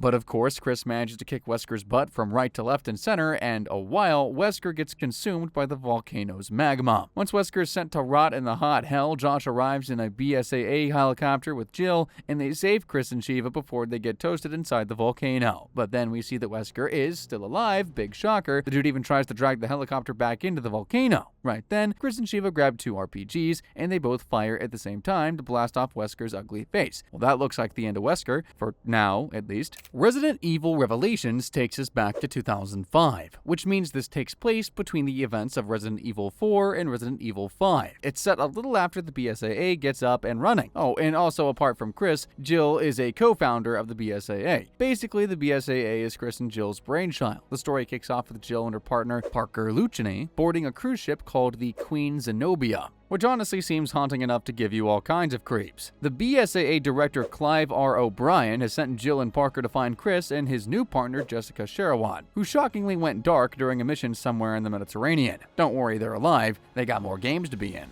Apparently, Chris and Jessica were sent on a mission to investigate a bioterrorist group called Il Veltro. This sicko terrorist group previously attacked an artificial floating city called Terra Grigia. The terrorist attack was so bad that Morgan, the director of the Federal Bioterrorism Commission, or the FBC, had to destroy the whole city with a satellite weapon. While Parker and Jill look for any signs of Chris and Jessica, they get ambushed by a creepy masked man who knocks the duo unconscious using gas. Next, we see Chris and Jessica out in a snowy mountain region looking for Il Veltro. Around the same time, O'Brien finally managed to contact Chris and informs him that Jill and Parker have now gone missing. Way to ruin the mood. So well, Chris and Jessica decide to leave this icy hell and find their friends on the ship. Back on the ship, Jill and Parker finally wake up and fight some ugly monsters. Then Parker and Jill come across Raymond, a member of the FBC. Parker and Jill know Raymond because they worked together when Terra Grigia was bombed, so they don't fight or anything like that, but Jill and Parker still wonder what in the hell the FBC is doing on this ship.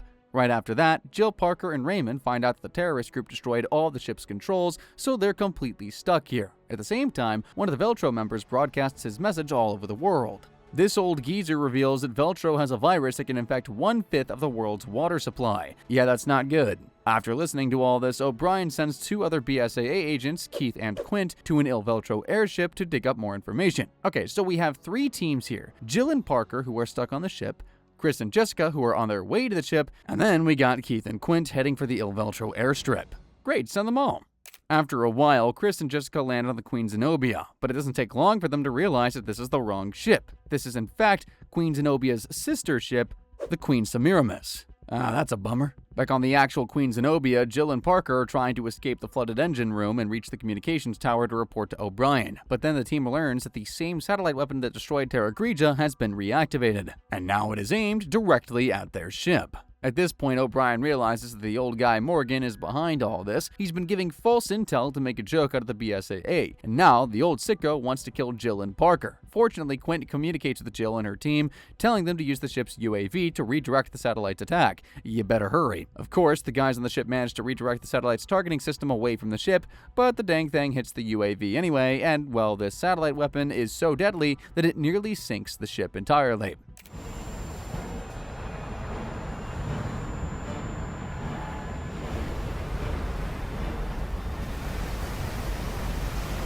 Holy frick. But Jill and Parker do survive the entire thing and the ship is safe. But later, Jill and Parker are confronted by a masked Veltro agent. However, instead of firing at the guys, the Veltro agent almost reveals the truth about the terrorist organization and the Terra Grigia bombing. However, around this time, Chris and Jessica arrive on the ship, the right one, and out of frackin' nowhere, Jessica shoots the Veltro agent before he could reveal anything. Of course, Jessica shot the guy because she thought he was about to shoot Parker and Jill, but still, what the frick? Anywho, Parker now unmasks the Veltro agent and it turns out he's none other than Raymond.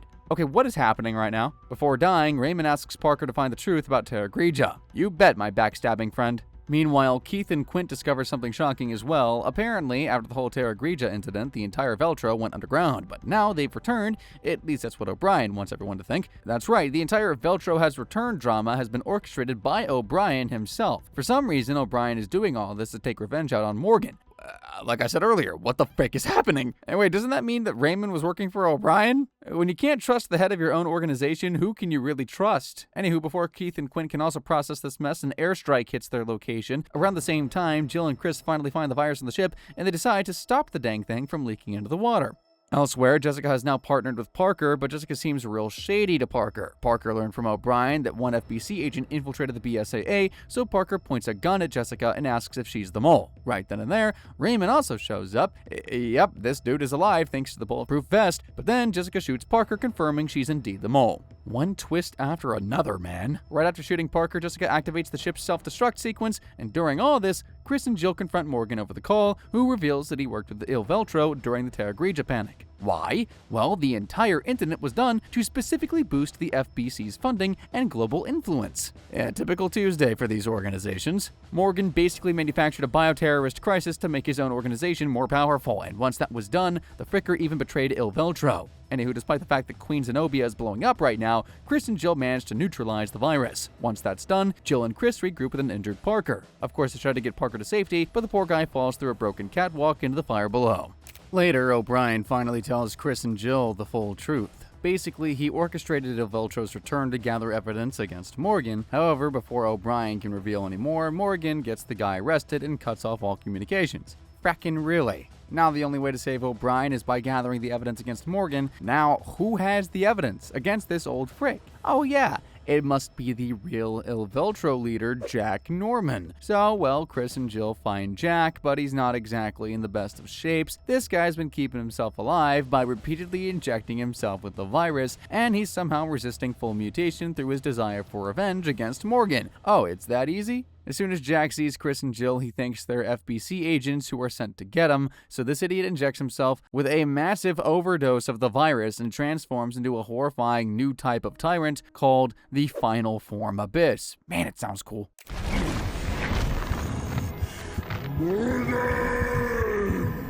That's pretty scary, but our heroes have dealt with worse. They killed Wesker in the last game, for Pete's sake. So, well, it doesn't take them long to cook Jack's monster form as well. Right after that, Chris and Jill broadcast Jack's video evidence confirming to the entire world that Morgan is the douchebag here, not O'Brien. O'Brien is released, and he personally arrests Morgan, and just like that, the FBC is completely dissolved, like in the bin dissolved.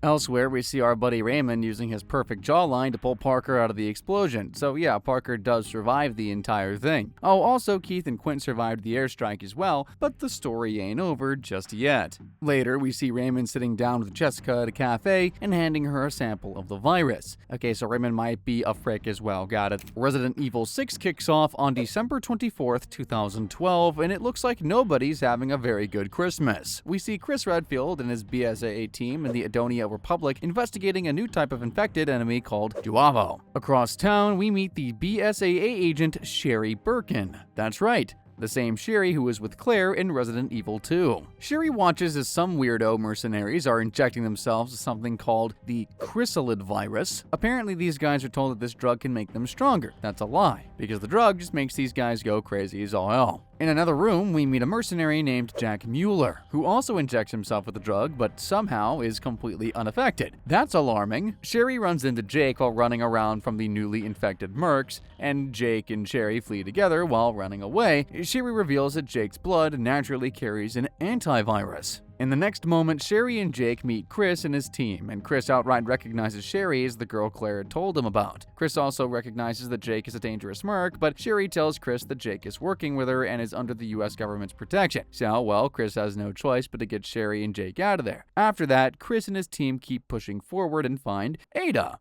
Yeah, Ada is the one who's been supplying this drug to mercs. At first, Ada plays innocent and tells Chris that a group called Neo Umbrella funded the mercenaries, but right then, she throws a grenade packed with virus injections, killing every BSAA agent present except Chris and his partner Piers. What the frick, Ada? Of course, Chris is shocked to say the least, but he can't do anything because Ada just disappears. At the same time, Jake and Sherry's evacuation chopper is suddenly attacked and crash lands in the middle of nowhere. Sherry gets injured, but guess what? She heals almost instantly because remember, she has the G virus in her system. But the problem ain't over because Ada finds Jake and Sherry and captures them. Then Ada casually lets Jake know his father is, wait for it, Wesker. Huh? Now we jump back to some time before, and we see Ada being contacted by a man named Derek C. Simmons, who hints at having life-changing information for her. Just hang up, Ada, just hang up, they all say that. Then on June 27, 2013, Ada boards a submarine to see what this Simmons guy is up to. Inside, Ada finds a briefing for a mission she apparently carried out 6 months ago. But guess what? Ada has absolutely zero memory of those missions. Then Simmons reveals that he's planning 2 major bioterrorist attacks, one in the USA and one in China. Simmons also tells Ada that she'll be held responsible for those attacks. Ada quickly escapes the scene while realizing that Simmons is setting her up as a scapegoat. Elsewhere, we see a flashback of US President Adam Benford telling Leon that he plans to go public with everything about the Raccoon City destruction incident. The president actually seems like a pretty good dude, surprisingly. But back in the present, on June 29, 2013, President Benford of course became a zombie. You either die a hero or live long enough to become a mindless flesh eater. Meanwhile, Leon is there on the scene with a US Secret Service agent named Helena. Leon doesn't want to shoot the zombie president, but he has to. Poor guy. Right after that, Leon's handler, Ingrid Hunnigan, calls in and reveals that Helena is with the Secret Service. Leon also reveals that he killed the president, and Helena tells Ingrid that Leon had no choice. Yeah, he really didn't.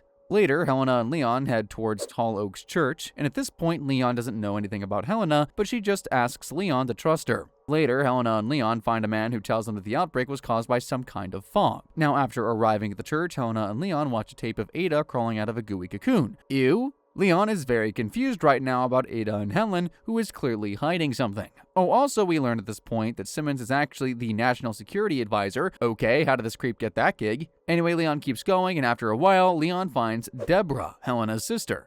Okay, I got some questions. Shockingly though, Deborah has been infected with the C virus, which is yet another variant of the G and T viruses respectively. And before Leon and Helena can do jack diddly squat, Ada appears and shoots Deborah in the head with a crossbow. Holy frick, so much is happening right now. However, Deborah doesn't die and becomes a monster instead, so Helena is forced to let her own sister die, but she's pissed and wants to avenge her. Afterward, Helena reveals that monstrous Simmons actually kidnapped Deborah, so Helena was left with no choice but to work for the guy. Not only that, but it was Helena who helped Simmons get access to President Benford. After all this, Ada just leaves the scene like a bloody assassin while also getting a call from Simmons. Oh, and at the same time, Simmons also calls Leon and asks Leon and Helena to turn themselves in because they're both suspects in the president's murder. Okay, so you're telling me there are 2 Simmons? Elsewhere, Ada watches the cocoon tape again and realizes that she wasn't actually talking to Simmons. Now, let me explain this one real quick. Apparently, it was Simmons who created this clone of Ada, and her real name is Carla. Basically, the real Ada used to work for Simmons before the Raccoon City incident, and the guy was obsessed with Ada. However, Ada cut all ties with Simmons. Carla, on the other hand, was a researcher for Simmons who actually created the C virus and was in love with Simmons. However, Simmons clearly didn't get over Ada, so he launched Project Ada to create a perfect clone of her. That's just creepy. Ultimately, Simmons asked Carla to use a modified strain of the C virus to turn herself into a clone of Ada, and, well, it worked. So it was Carla who killed Chris's entire BSAA team 6 months ago. She's been impersonating Ada this whole time, even doing Simmons' voice on the phone. Originally, Simmons created Carla to do his dirty work, but after a while, Carla formed her own agenda to destroy the whole dang world. So yep, it seems like Simmons has messed up really badly. He not only got the president killed, but also made a rogue clone of Ada. Back to Leon, the real Simmons destroys the entire infected area to clean up his own mess. Somehow, Leon and Helena manage to survive the blast. Now the story shifts back to Sherry and Jake. After being held captive for 6 months, Jake and Sherry break out of a Neo Umbrella facility in China. They also gather some files that Neo Umbrella had been compiling on Jake. What can you do? You're Wesker's son after all. At the same time, Chris and Piers also arrive in China on their own mission to deal with the Javo. At one point, Chris, Piers, Sherry, and Jake sort of arrive at the same location and take down an attack helicopter together, but they split up right after that, so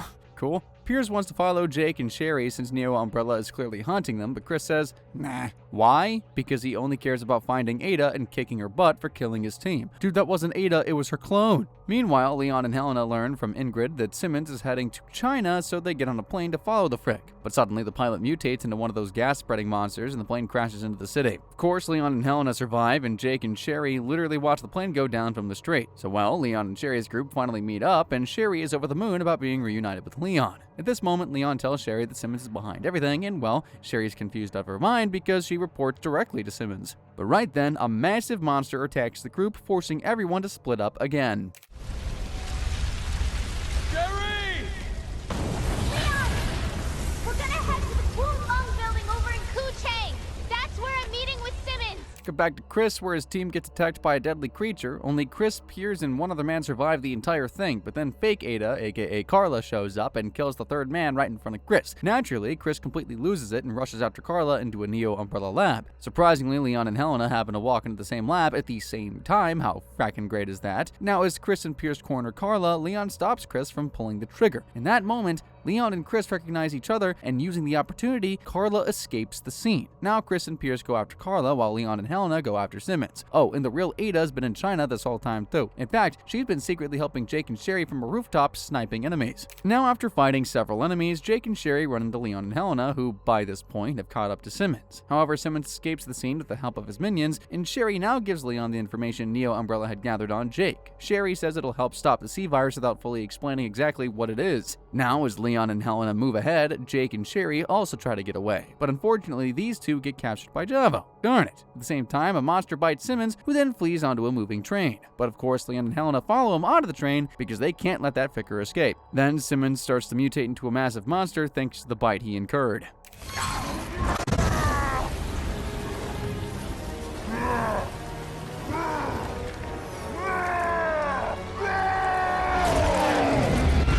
Great, now you're as ugly on the outside as you are on the inside. Sure, it's a tough fight and it takes some anger and bravery, but ultimately Leon and Helena kill Simmons. Meanwhile, Carla calls Chris and confirms that she was behind the Javo attack. Chris and Piers are more than just pissed, so they chase her to a ship's helipad. Then suddenly, Simmons' men shoot Carla from the helicopter, sending her body off the helipad. Ada watches the entire thing from a distance. I'm telling y'all, Ada's like the assassin of the Resident Evil universe, always in the shadows. Down on the ship, Ada goes to look at Carla, who sadly isn't dead. In fact, Carla also transforms into a monster because that's what the writers wanted. However, Ada freezes the ugly monster version of Carla and escapes in the helicopter. This ain't the end though, because Carla has already fired a C-virus missile from the ship and Chris fails to stop it, and as feared, the C-virus spreads across the city. Meanwhile, Leon calls Chris and tells him to rescue Jake and Sherry from an underwater oil field. Leon also reveals to Chris that Jake is, surprise surprise, Wesker's son. Well, we already knew that, but it's still a surprise for Chris. Not only that, but Leon also tells Chris that Jake's blood is the cure to the C-virus. After hearing all that, Chris and Piers find Jake and Sherry locked in cells. Chris now tells Jake directly that he killed his father. Naturally, Jake is pissed, and he almost kills Chris. Well, only almost, because Jake thinks that there are more important things to tackle right now. Meanwhile, Leon, Helena, and the real Ada run into Simmons again, who somehow survived the train. That's no biggie, because the good guys kill Simmons for good this time. Once that's all done, Ada goes on her way, but before leaving, Ada leaves Leon all the evidence they need to expose Simmons. Since the job is done, Leon and Helena leave China. Yeah, the trip is over, guys, finally. Oh, during all this, by the way, Chris and Piers are fighting an ugly monster while Jake and Sherry have already escaped, and unfortunately, poor Piers gets infected during the fight. Dude, he was so close to being in the next game. Piers then shoves Chris into an escape pod and locks it before Chris can stop him. Now, while Chris gets to the surface safely, Piers goes to the afterlife along with the rest of the facility. Resident Evil Revelations 2 kicks off with Claire, who is now a senior member of an anti-bioterrorism organization called TerraSave. Good for you, Claire. Well, Claire's at a party where she meets Moira, the older daughter of BSAA advisor Barry Burton. The party is at TerraSave's HQ, and suddenly a group of masked attackers raids the building and kidnaps Claire, Moira, and pretty much everyone else there. Great start. Claire now wakes up in a scary prison with Moira, and before they can figure out what the hell is happening, some savage human monsters start stalking them through the corridors. Claire then notices that she and Moira have mysterious bracelets locked onto their wrists. Well, these bracelets aren't just for show, as a woman known as the Overseer starts directing them around through these bracelets. After some fighting, Claire and Moira arrive in the prison's communication tower. Also, it turns out this prison is on some isolated island, so good luck escaping this place. Regardless, Claire and Moira still manage to send a distress signal through the radio. But hey, the radio transmission works because Barry, Moira's father, has gotten the message and arrived on the island. Though he arrived there 6 months later. What the frick? Immediately after setting foot on the island, Barry meets a helpful little girl named Natalia. Now, while looking for his daughter, Barry keeps on protecting Natalia by fighting some filthy monsters. But after a while, Natalia hears Moira's name from Barry and reveals that Moira is dead. Cut to 6 months before, the Overseer leads Claire and Moira to a nearby town. The Overseer reveals that in the town, other abductees, Neil, Gabriel, and Pedro, have been hiding and cooking up an escape plan. So, well, Claire and Moira get going and meet up with the rest of the gang. Gabriel's escape plan involves an abandoned helicopter. Sure sounds promising, but it all goes sideways when the Overseer activates the town's alarm system, and just like that, the entire area gets flooded with monsters. To make matters worse, Pedro dies during the chaos. And next, while looking for a way out, Claire spots Natalia and manages to calm the girl down. The same girl who helps Barry 6 months later. Come on. Okay. If Natalia turns into a monster, I'm punching my monitor. It all works fine for a bit. In fact, Gabriel makes the abandoned helicopter work, but then the cheeky Overseer remotely sabotages the helicopter's controls, killing Gabriel in a crash. Oh, and also, while Claire and Moira are distracted, Natalia gets snatched by an unknown figure.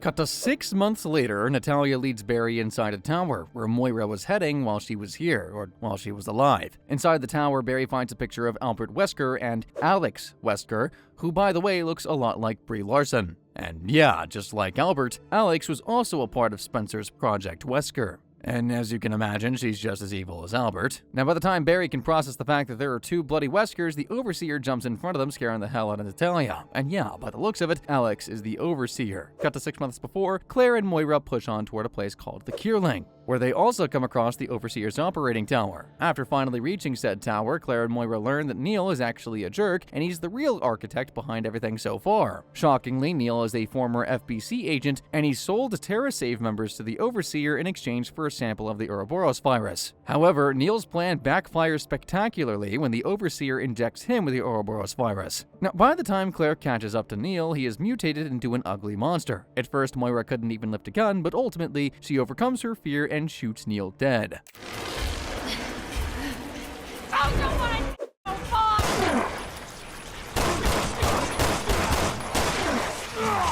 Yeah, she not only kills Neil, but also throws some very adult trash talk their way, okay? Now we cut back to 6 months later, where the Overseer reveals her messed up face. Barry asks Alex where his daughter is, to which Alex replies that she killed Moira and buried her. Right then, Barry shoots the ceiling and escapes with Natalia, but it doesn't take long for Alex to catch up to Barry and Natalia. In an instant, Alex pushes away Barry and almost chokes Natalia to death. However, for some reason, Natalia scares the hell out of Alex. What happened? We cut back to 6 months before. Claire and Moira reach Alex's hideout and learn that the sick woman has sealed the little girl inside a pod. Not only that, but Alex has also sent Natalia deep into the facility. Then out of nowhere, Alex shoots herself in the head. What? Sorry, that happened so fast. Now with Alex apparently dead, the facility initiates the self-destruct sequence, and Claire and Moira try to make it out, but the debris collapses, trapping Moira. Moira then forces Claire to jump from the tower into the ocean below before the whole thing explodes. Is Moira really dead? Next, Claire is found floating in the sea around the island. Barry tries to get some answers from Claire about Moira, but the poor girl is unable to say anything. Then, 6 months later, Barry goes to the island alone to find his baby girl. Great, we're finally caught up. Back to Barry, he realizes that something has shifted inside Natalia. The little girl starts guiding Barry and suggests that Alex's experiment with the pod did something weird to her. Regardless, Barry and Natalia now finally reach Alex's base, where the sick woman has injected herself with the Ouroboros virus. So yeah, she's a monster now, and Barry has to defeat her. But of course, Barry is no Leon or Chris, so Alex starts to kick his butt. But right then, Moira appears out of nowhere.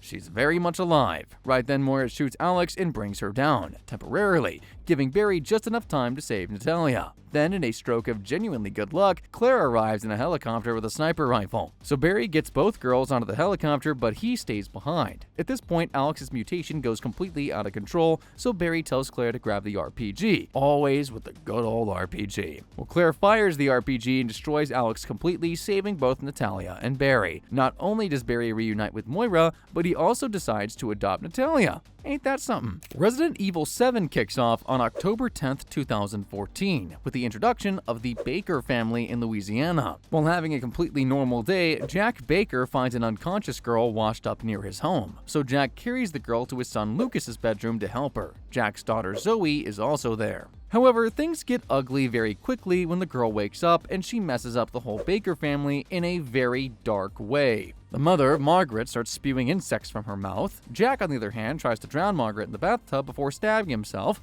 However, Jack ain't dead. In fact, this guy now drags his son Lucas to receive the girl's so-called gift. Fortunately, for a brief moment, Margaret has clarity and hands over her car key to Zoe. Margaret then tells Zoe to get the hell away from this place. Yeah, run. Now, while running away, Zoe finds a woman named Mia unconscious in a trailer. Zoe also finds one of Mia's letters, which mentions a cure for what happened to her family. So basically, Zoe's on her own, trying to figure out what the hell is going on and find the serum that might cure her family. Now we cut to some time later, when a guy named Ethan Winters drives out to rural Louisiana. Unlike other protagonists of the series who are crazy skilled fighters, Ethan is just your normal run-of-the-mill guy who received a message from his wife Mia. The same Mia that Zoe found in the trailer. Apparently, Mia's been missing and presumed dead for 3 years now. Then one day, Ethan got an email from Mia that led him to the Baker house. During his search, Ethan finds an abandoned farmhouse and there's Mia, locked up in a basement. However, Mia doesn't seem normal. In fact, she warns Ethan that they should get out before Daddy finds them. Right then, Ethan gets a call from Zoe, who then tells Ethan that there's an escape route through the attic. So Ethan and Mia head up there, but Mia suddenly loses it and attacks Ethan. Take it easy. Ethan doesn't know what the hell is happening, and he has no choice but to kill Mia in self-defense. And just after that, Jack Baker knocks Ethan out from behind. Dude, I'm scared. A little while later, Ethan wakes up at the dinner table with the whole Baker family staring at him. There's Jack, Margaret, Lucas, and a silent elderly woman in a wheelchair. Who's the old woman now? It's no average family dinner because these guys are weird as all hell. In fact, they try to force feed Ethan with human flesh. They even start torturing the poor guy. Fortunately, the family gets distracted by a phone call, giving Ethan just enough time to break free and start looking for a way out. During all this, Zoe starts calling Ethan to help the guy. A little while later, a deputy shows up to the house to investigate, and Ethan warns him about the Bakers. But of course, the deputy thinks it's all just a joke for some reason, and well, he gets killed by Jack for his ignorance. Hey, put that door back! Put that door back up! Wait! Right after that, Ethan fights back and kills Jack, but then the poor guy discovers that Jack and the rest of the Bakers can regenerate from injuries. Eventually, though, Ethan gets the key that he needs to escape the main house. After that, Zoe tells Ethan that Mia is still alive because she was given the same infection as the Bakers. Zoe then says both she and Mia need a specially made serum to be cured, but she needs ingredients to make it. So Ethan heads to an old house on the property to find them. But first, poor Ethan has to fight and kill Margaret. Well, it's a tough fight, but Ethan sorta defeats them and gets the dang ingredients. Now that Ethan has everything he needs, he tries to meet up with Zoe, but right then, he gets a call from Lucas instead. Shockingly, Lucas has grabbed both Mia and Zoe and is holding them hostage. Of course he is. Lucas then forces Ethan to navigate a barn packed with monsters and sadistic traps, but good ol' Ethan outsmarts the frick, forcing Lucas to flee. Eventually, Ethan rescues both Mia and Zoe, and right then, Zoe manages to put together 2 doses of serum. But suddenly, a heavily mutated Jack bursts in for one more round. Fortunately, Ethan hasn't used any of the serum, so he uses one of those doses to kill Jack permanently this time.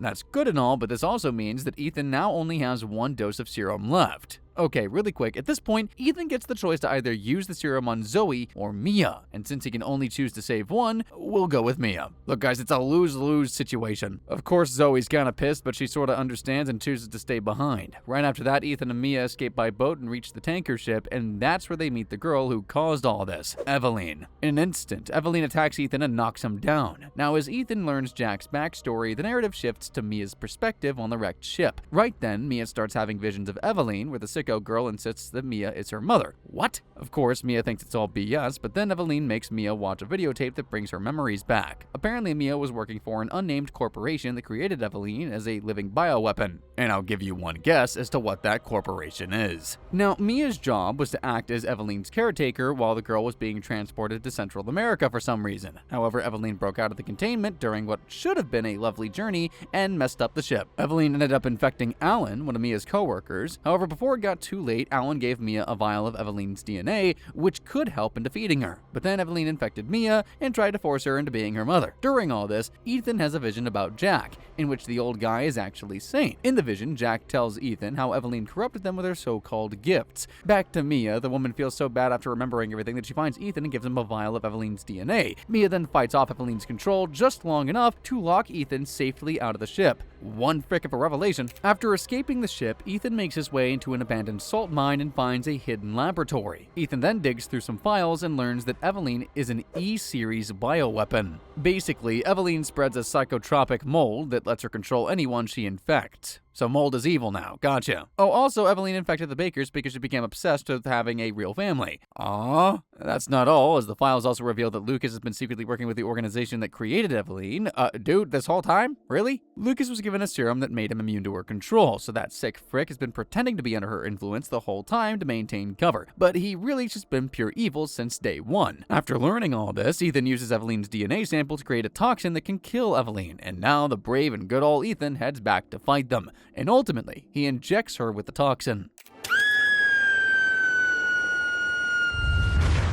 Wow, he actually did it. Right after that, Ethan learns that Eveline was the elderly woman in the wheelchair the whole time. Apparently, Eveline aged rapidly because of her own mutations. And to make it worse, the toxin causes Eveline to mutate into a dead frackin' giant monster. Of course, Ethan is no fighter, and he barely holds on to his precious life. But fortunately, a military helicopter suddenly arrives and drops a special weapon to help the guy. And finally, Ethan uses that weapon to completely off Eveline. Once Eveline is dead, like truly dead, our boy Chris arrives with the Blue Umbrella Corps to pull Ethan out. Wait, Umbrella? Is Chris working for Umbrella? What? Apparently not. Actually, Umbrella Co. was founded in 2007 by former Umbrella staff after the original corporation went bankrupt, and they're good now. Allegedly. Okay, anywho, as soon as Ethan steps inside the chopper, he sees that his beloved wife Mia is already there.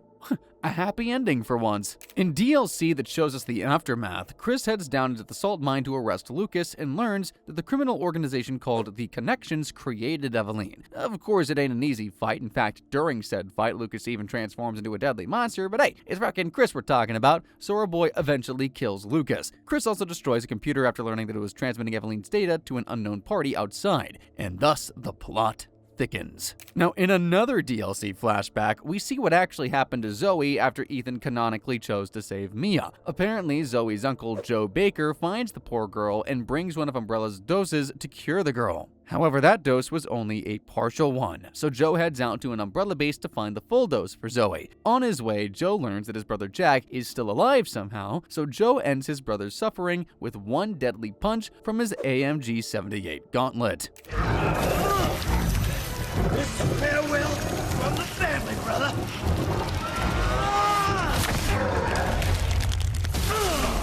Dude, I need that gauntlet right now. Once that's done, Joe injects Zoe with a full cure. And well, our lovely Zoe is all fine now. The next moment, Chris also arrives on the scene to take Zoe and Joe to safety. Resident Evil Village takes us to February 2021, 3.5 years after the Baker House incident. Ethan and Mia have been living in Eastern Europe, and it was Chris who relocated them there. Oh, also, Ethan has used this time for some military training because he knows more than anyone else that might come in handy. And let's not forget to mention that Ethan and Mia now have a daughter, Rosemary, or Rose. Now Ethan and Mia are having a normal evening, reading their daughter a bedtime story and enjoying dinner, when Mia suddenly gets shot in the shoulder. Right after that, a squad of soldiers bursts into their home. What did poor Ethan and Mia do? Well, shockingly, these soldiers are from Chris's unit, the Hound Wolf Squad. Right then, Chris walks inside and very coldly finishes Mia right in front of Ethan. After that, Chris's men grab Ethan and Rose. Later, Ethan wakes up in an overturned convoy and finds that all the guards are dead. To make things worse, Rose and Chris are just gone. Now Ethan moves ahead and finds a deserted village. Get it, village. And this ain't no normal village, in fact far from it, because Ethan gets bombarded by one monster after another. In one of the fights, Ethan even loses 2 of his fingers. Yikes. After all the horror, an old woman finds Ethan and asks if he's the child's father. Of course, Ethan realizes that the woman is talking about Rose, so when Ethan says yes, the woman tells him that a figure called Mother Miranda brought Rose to the village. The woman also reveals that they've all fallen into darkness. Yeah, that definitely means Rose is in danger, so Ethan rushes ahead to find his daughter. Moving ahead, Ethan spots a castle and wonders if Rose might be there. Along the way, Ethan also meets 2 survivors, Elena and her injured father, Leonardo, who are trying to get into Luisa's house. But of course, the gate is locked. So Ethan climbs over and opens it from the inside. Now Ethan meets the survivors. There's a drunken man named Anton, a grieving woman named Roxana, a crippled man named Sebastian, and the owner, Luisa herself. Luisa now tells Ethan that the village used to be a peaceful and religious one before the attacks. Then suddenly, Leonardo roars in pain and kills Luisa with a machete, while also setting the house on fire. Turns out Leonardo is turning into a werewolf-type monster called a lichen. Now, while Ethan yells at Elena to run as Leonardo kills the rest of the survivors, right then Elena shoots her own sick father to save Ethan. Ethan and Elena now run out, but Leonardo is still alive, and he calls for his daughter. Ethan's like, "No, don't go there, Elena," but the girl ignores Ethan's warnings and runs to him anyway. And just like that, poor Elena falls into the fire below before telling Ethan to save Rose. Right after that, Ethan sees Mother Miranda herself killing someone right in front of him. Hey!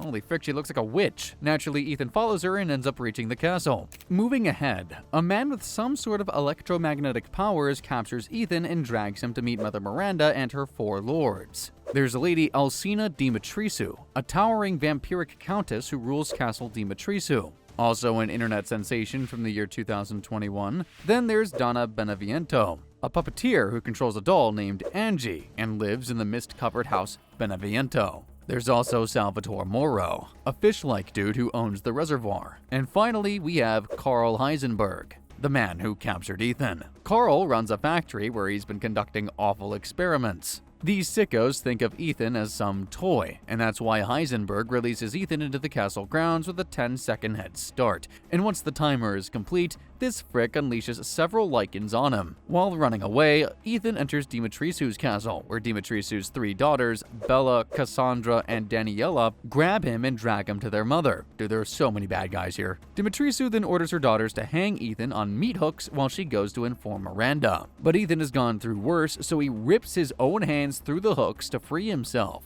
Later, Bella catches Ethan, and during the struggle, Ethan accidentally shoots out a window. It turns out the cold air weakens Bella, and just like that, Ethan is able to off them.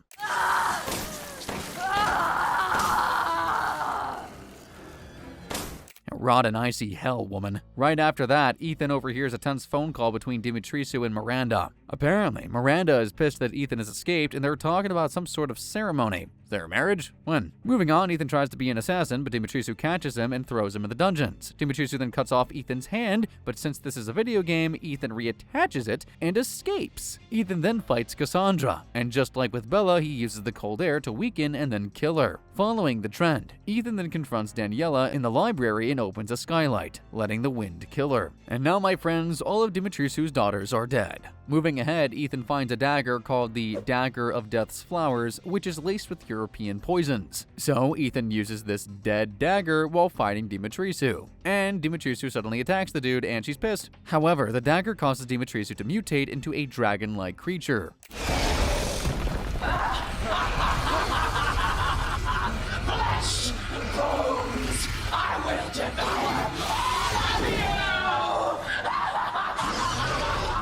Of course, it's not easy to fight a dragon lady, but ultimately Ethan manages to shoot her down and kill her. After Dimitrisou is dead, Ethan meets the old hag from before who tells the poor guy that Rose will be sacrificed. Later, Ethan finds a flask of Dimitrisou's place and takes it to Duke, a friendly merchant. The Duke reveals that the flask Ethan is carrying contains Rose's head. However, the Duke reveals Rose has some special powers. Okay. But it means that Rose can still be saved if Ethan manages to gather other flasks which contain other body parts of Rose. Wow, that's uncomfortable. Also, and this is important, every lord has been holding a flask of Rose's body parts, and there are 3 more flasks to gather. So now Ethan must fight all of them. So without wasting a single moment, Ethan heads to House Beneviento to fight Donna, who is quite irritating thanks to her puppet Angie. Not only that, but Beneviento makes Ethan hallucinate all sorts of weird stuff. Anywho, during the fight, Beneviento sends her ugly dolls after Ethan. Angie also challenges Ethan to a game of hide and seek. This is not the time for games, but anyway, the rules are simple. Every time Ethan finds Angie, he stabs her in the head. Well, it goes on, and after the final blow, Ethan snaps out of Beneviento's hallucination and realizes he's been stabbing Beneviento herself. And just like that, the puppet master Beneviento is dead, and Ethan has the legs flask of Rose. Next, Ethan reaches Moro's reservoir. But instead of fighting Moro, Ethan sneaks towards another flask and just steals it. Of course, Moro spots him and blocks the exit, but still, Ethan manages to escape with the flask. But right after that, Ethan gets confronted by none other than Chris. Shockingly, Chris could have killed Ethan, but he doesn't. However, Chris also refuses to answer any questions for Ethan, and right then, Moro attacks and separates the group in its mutated fish form. And sure, Ethan doesn't want to fight like anyone, and this Moro is really powerful. However, he's only powerful in water, so Ethan opens the dam and drains the reservoir. And once Moro is weakened, Ethan fights and kills the fricker.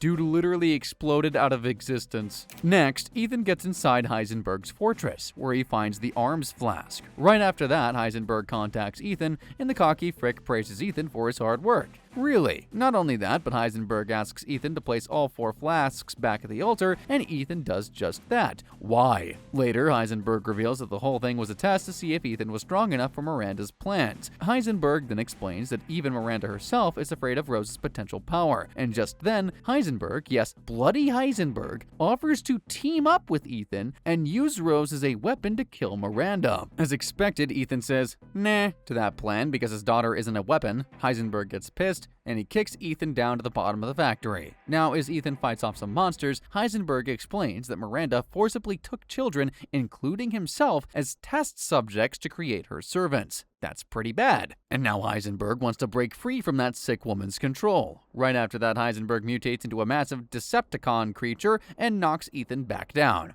Come on. Now, as Ethan crawls through a vent, he gets grabbed by Chris, who, by the way, is in the middle of planting explosives into the factory. Of course, Ethan is pissed at Chris for killing Mia, and right then, Chris, the woman he shot, was not Mia, it was Mother Miranda. Apparently, Miranda has shape-shifting abilities, and she was disguised as Mia to try and kidnap Rose. Chris reveals that Miranda is absolutely fracking bonkers, everything from the village to the lords to the monsters and her experiments. But now, Ethan and Chris are in a big problem because Miranda now has all the flasks. So Chris hands Ethan a powerful armored vehicle and promises they'll get Rose back together. That's the spirit. Ethan now takes the truck to the surface and fights the mutated Heisenberg. It's a long and tiring battle, but eventually Ethan uses the truck to fire at Heisenberg's weak spot, ultimately killing the loudmouth lord. Right after that, Miranda appears on the scene, and this sick woman taunts Ethan in Mia's form. Miranda then explains that Rosemary is not only Eveline's successor, but also the key to reviving her dead daughter, Eva. What?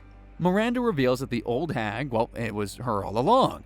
Right after dropping this emotionally scarring information, Miranda tears Ethan's heart out and leaves him to die while she goes for the ceremony. Afterward, Chris learns about Ethan's death and decides to finish off Miranda for good this time. He now arrives inside Miranda's lab where he learns Miranda's entire backstory, and apparently Miranda was a biologist whose daughter Eva died from the Spanish flu. Miranda was so sad that she went into nearby caves to die, but accidentally she discovered the mold root, which absorbs the consciousness of the dead. Shockingly, the mold gave Miranda limitless regeneration, so she experimented and developed a parasite that can help her use a host body for Eva. Naturally, the 4 lords were her best candidates, but they were all useless to host Eva. Oh, also, it was Miranda who worked with the connections to create Eveline using the mold and some of Eva's DNA, but sadly, Eveline was also unsuitable. Later, the connections told her about Rose, who turned out to be a perfect match. That is quite the backstory. That's not it, though. We also learned that one of Miranda's students was Spencer, who later founded Umbrella. In fact, the Umbrella logo was inspired by the symbol of the 4 lords in the cave. Now, Chris finds a locked door in the lab and shoots it open, where he finds the real Mia. Okay, Chris tells Mia that Ethan is gone, but they can still save Rose, but Mia says, hey, I have a secret as well, and it's about Ethan. Now we see Ethan in a cold wasteland, where Evelyn tells him that he's dead. Of course, Ethan assumes Miranda killed him, but Evelyn says, nah. Evelyn tells Ethan that he's always been dead, and that Miranda didn't kill him. Apparently, back in Louisiana, Jack Baker actually killed Ethan after his fight with the infected Mia in the attic. Okay? The truth is that Ethan has been infected with the mold from the very beginning. The mold is the only reason he's been alive this whole time, despite dying after Baker's attack. We should have probably gotten more suspicious when he reattached his hand like he was a Mr. Potato Head, now that I'm thinking about it. And that is also why, my friends, Rose has powers. After learning all this, Ethan wakes up in the Duke's carriage. Shockingly, the Duke rescued Ethan so that he could fight Miranda. However, as soon as Ethan reaches Miranda's place, Rosemary has been reborn as herself instead of Eva. Not only that, but Miranda's powers are already beginning to fail. That did not go according to Miranda's plans. Regardless, Ethan continues to fight Miranda, and thanks to his powers, the dude rips the life out of Miranda. Of course, Rose is saved, but Ethan's mold-based body starts to fade away with Miranda's death, because you know, the mold that kept him alive was Miranda's. Ethan knows he's dying, so he hands Rose and his coat to Chris. The mold then separates Ethan from Chris and Rose, and later, after destroying the entire place with bombs, Chris tells Mia that Ethan sacrificed himself to save everyone.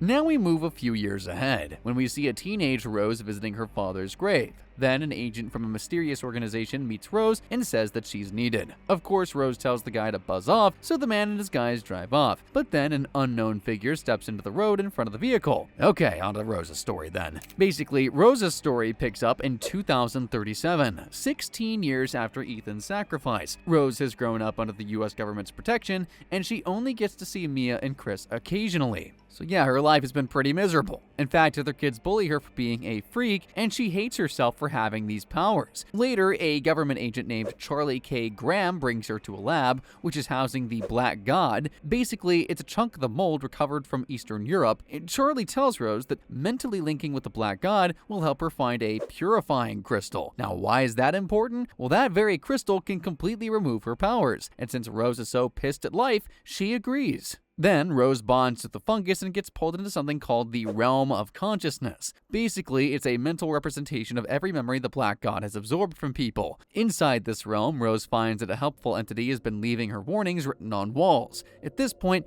this entity doesn't have any physical form, it's just shiny particles of light. Regardless, Rose names this helpful invisible dude Michael after Saint Michael the Archangel. Now, Michael helps Rose move through several weird places in this realm, and eventually Rose arrives at the house where she lived as a baby. But then Rose meets a dark-haired girl who is none other than Evelyn. Well, it's not like Evelyn per se, but only a part of her consciousness that survived inside Ethan, and ultimately that consciousness made its way into the Black God somehow. Evelyn is so dang powerful that she almost kills Rose even in this form, but at the last moment, Michael throws himself in front of Rose, and Michael actually appears in his physical form. Rose doesn't see his face though, because she gets thrown to the next layer of the realm. Rose, look out!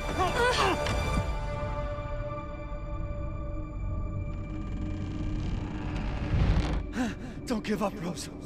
Find that crystal.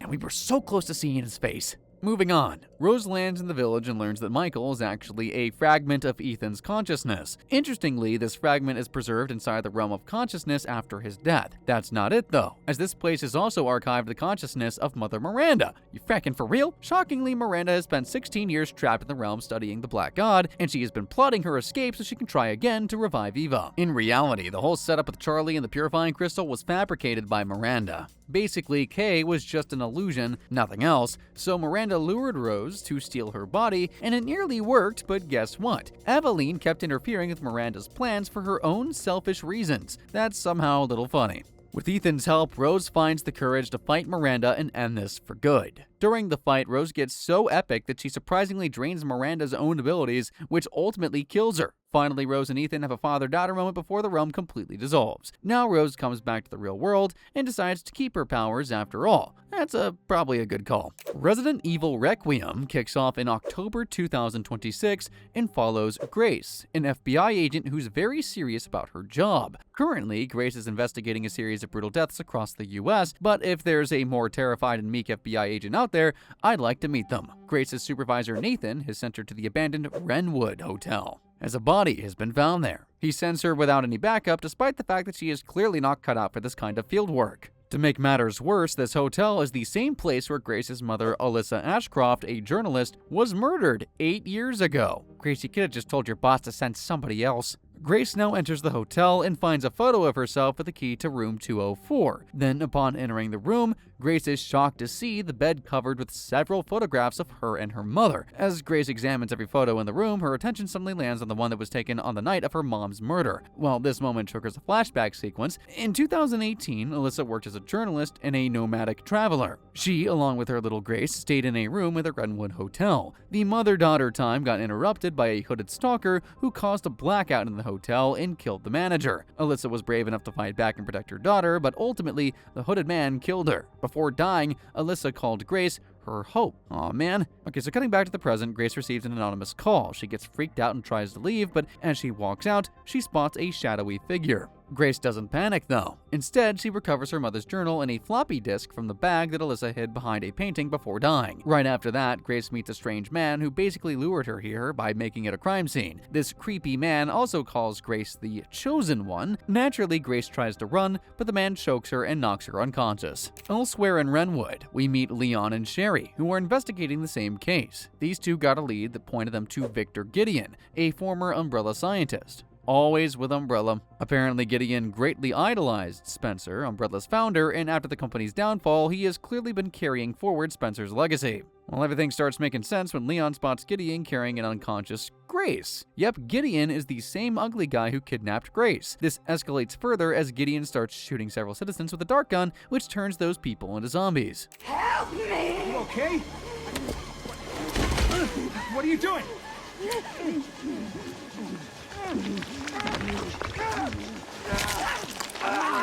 Well, that's frackin' disturbing. Leon tries to control the chaos by ordering Sherry to get Wrenwood quarantined, but during the damage control, Leon loses track of Gideon. Uh-oh. However, Sherry points out that Gideon might be heading towards Rhodes Hill Chronic Care Center. Why? Well, it's the institution that Gideon bought after Umbrella's closure. Also, we see that Leon has some strange black scars on his body. Well, it turns out Leon was infected with the T-virus while in Raccoon City, and now the infection is starting to kill him. Absolutely fantastic. Grace now wakes up in some sort of lab, and she freaks out after realizing that she's being slowly drained of blood. Naturally, Grace is scared, but she somehow manages to free herself from the straps. That's a start. Now, as Grace tries to find a way out, a strange and will forever haunt my dreams kind of creature whom we'll call the Girl hunts her through the facility, and ultimately the Girl catches Grace and throws her into the wall. Around the same time, Leon arrives at the Rhodes Hill Chronic Care Center and meets an unnamed nurse who leads him to Dr. Gideon. Right now, Leon is being watched by someone, but he's got no clue as to whom. While Leon waits for the doctor, the whole facility gets swarmed by zombies. In fact, moments later, a zombie kills the nurse with a fracking chainsaw. And well, Leon has no option but to fight the new infected.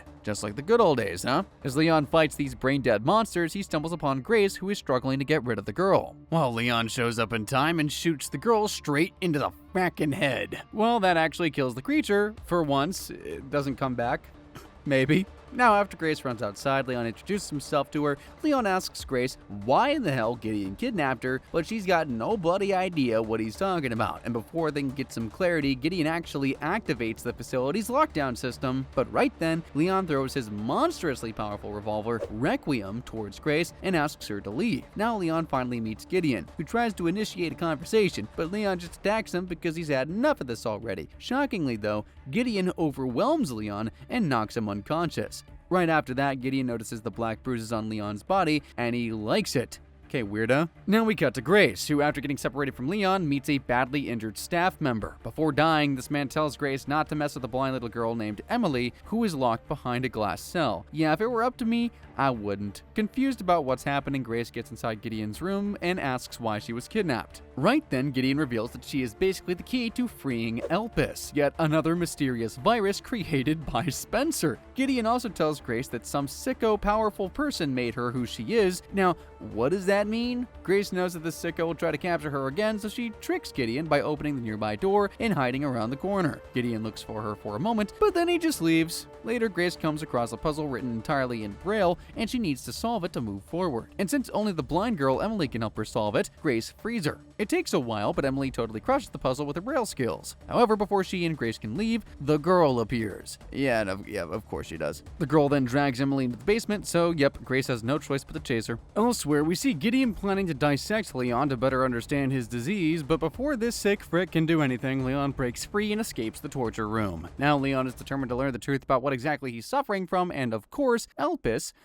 Who's the key to Elpis? Yep, it's Grace. So Leon gets all set to go find her. Cut to Grace deep down to the basement where she sees former patients locked in the cells and failed experiments being dumped like waste. Grace eventually finds Emily, but while freeing her, Grace accidentally frees countless zombified patients. Now as Grace and Emily rush towards the elevator, the girl hunts them like a madwoman, which she is. The duo finally makes it to the ground floor, and Grace pushes Emily out of the elevator first, but before Grace can climb out herself, the girl catches her and tries to pull her down. During the struggle, the wire of the elevator snaps, sending the girl down and almost tearing Grace's leg apart. Obviously, Grace survives and also gets the last piece of the puzzle needed to reach the courtyard. Outside, Grace and Emily meet a pilot named Harry, who assures them that he can help them fly out of the facility. Great, do that! However, Harry asks Grace to find the helicopter's key as his boss snatched it from him and went inside the facility. Are you for real? Anywho, while searching for the key, Grace uncovers a hidden underground laboratory where she overhears Gideon's conversation with someone named Zeno. Now, who's this Zeno guy? Gideon calls Grace the key before activating the lab's self-destruct system and unleashing hordes of mutated patients. As Grace rushes back to Harry and Emily, the infected literally swarm the courtyard like it's Thanksgiving dinner, and even though Harry gets the helicopter airborne, the late takeoff couldn't stop the zombies from attacking him. Grace tries to take control of the helicopter but fails, and, well, the helicopter crash lands into a nearby graveyard, killing Harry right on the spot.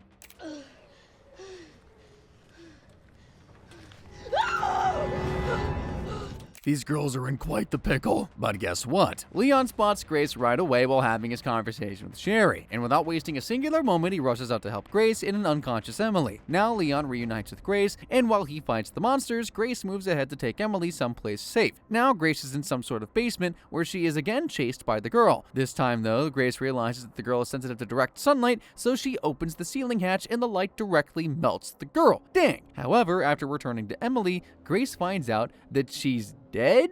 Or is she? Because right then, Emily turns into a disgusting monster. At the same time, Leon arrives on the scene, and he starts to shoot Emily. Grace begs Leon not to shoot her, but he kills her anyway. Now, while Leon starts to have some really bad symptoms, Grace moves out, where she meets Gideon. This jerk Gideon tells Grace that Elpis is within their reach, and it's the solution to everything. At this moment, after failing to protect an innocent little girl, Grace feels lost and actually starts to believe Gideon and agrees to go with him. Right then, this Zeno dude also shows his messed up face. Apparently, Zeno is a high-ranking member of the Connections. Yeah, the same group that created Eveline with Mother Miranda. Even though Zeno is in Wesker, he looks a lot like him. No wonder he's evil. And while it's not confirmed, it's clear that Zeno is likely a clone of Albert Wesker.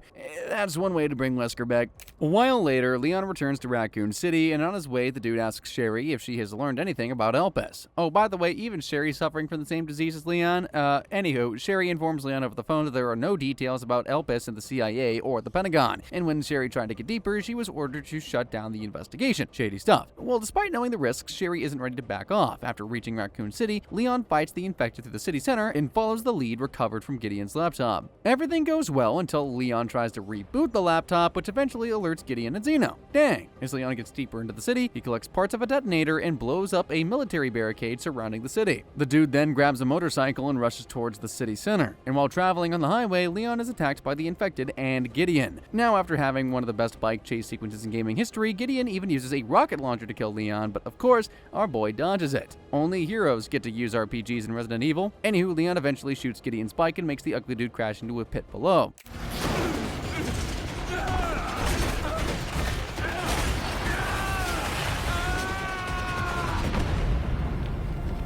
Yeah, frickin' suck it, Gideon. Thinking Gideon is finally dead, Leon reaches the East Wing facility where Zeno and Grace are together. At this point, Zeno explains that Elpis is actually a mind control drug created by Spencer. In fact, it was the last virus created by Spencer before his death, because they had to draw the line sometime. And since every country wanted its hands on Elpis, the US president destroyed Raccoon City to hide it. Zeno also confirms that Grace was made in the lab by Spencer as the key to unlocking Elpis. However, since Gideon and Zeno couldn't trace Grace, they tried to create more clones like her. However, none of those clones clones worked like the real Grace would have. And remember Emily? Well, she was nothing but a clone of Grace. Not only that, but the girl who kept chasing Grace and scaring the frick out of us was also a clone. And her real name was Marie. Actually, Marie couldn't handle Gideon's experiments and turned into a monster, yet in her mind, she was still a child. In fact, all the time she was chasing Grace, she was actually trying to play with her. Man, this game sucks. Moving on, as Leon gets closer, he hears the entire conversation between Grace and Zeno. Meanwhile, Zeno wants Grace, the original one, to unlock Elpis at some place called the Ark. However, Grace is so bloody terrified that she falls unconscious. At the same time, Leon arrives to find Zeno, but guess what?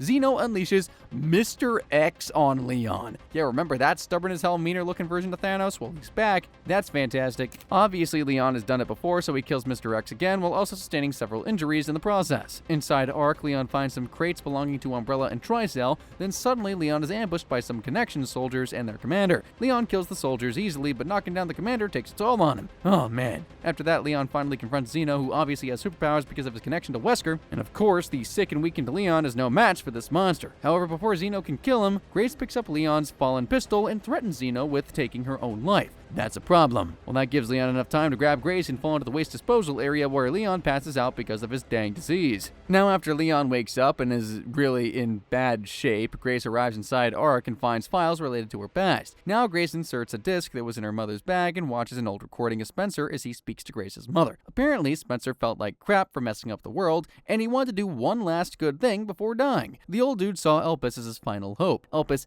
isn't the terrifying virus that we thought it was. Then Spencer hands over a completely normal child to Grace's mother. Well, adoptive mother, I suppose. Grace learns that she was born normally and Spencer gave her up willingly, so yeah, Grace wasn't made in some lab. Spencer just found her alone in this world, and Alyssa simply handed over the Elpis password to Grace. So you're telling me Emily wasn't a clone of Grace? Okay. Anywho, that's one heck of a backstory, but then Grace spots a collapsing Leon outside Pandora, the vault where Elpis sits, so she rushes out to help him. Together, they again enter Pandora to confront Zeno, who was waiting for them. Your time is done. Leon tells Grace that she should enter the wrong password because it's a failsafe to destroy Elpis. However, Grace has another plan. Grace agrees to unlock Elpis because it was Spencer's last hope. Well, it should be a good choice, right? Oh, also remember how Alyssa called Grace her hope before dying? So yeah, Grace realizes that the password to unlock Elpis is hope. Now that Elpis is unlocked, Zeno uses it on himself, thinking that it's some powerful drug, but it ain't. Instead, it's an antiviral that instantly takes away Zeno's powers.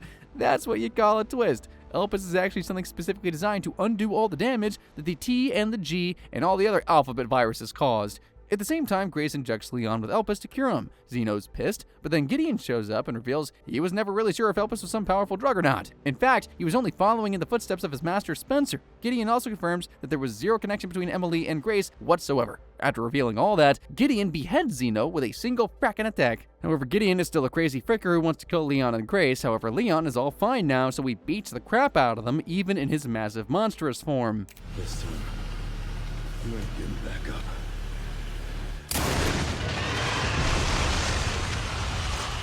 Good riddance. Once all this is over and Grace and Leon are having a quiet moment, a masked agent arrives on the scene. Leon is confused and tired, but the agent says that he has a message from Chris. Yeah. Holy frick, guys. I have had my fair share of monsters and zombies for the remainder of my entire fracking life. I know it's going to haunt my dreams for a while, and while I recover from this, you can check out other amazing videos on this channel. Until next time, thank y'all very much for watching.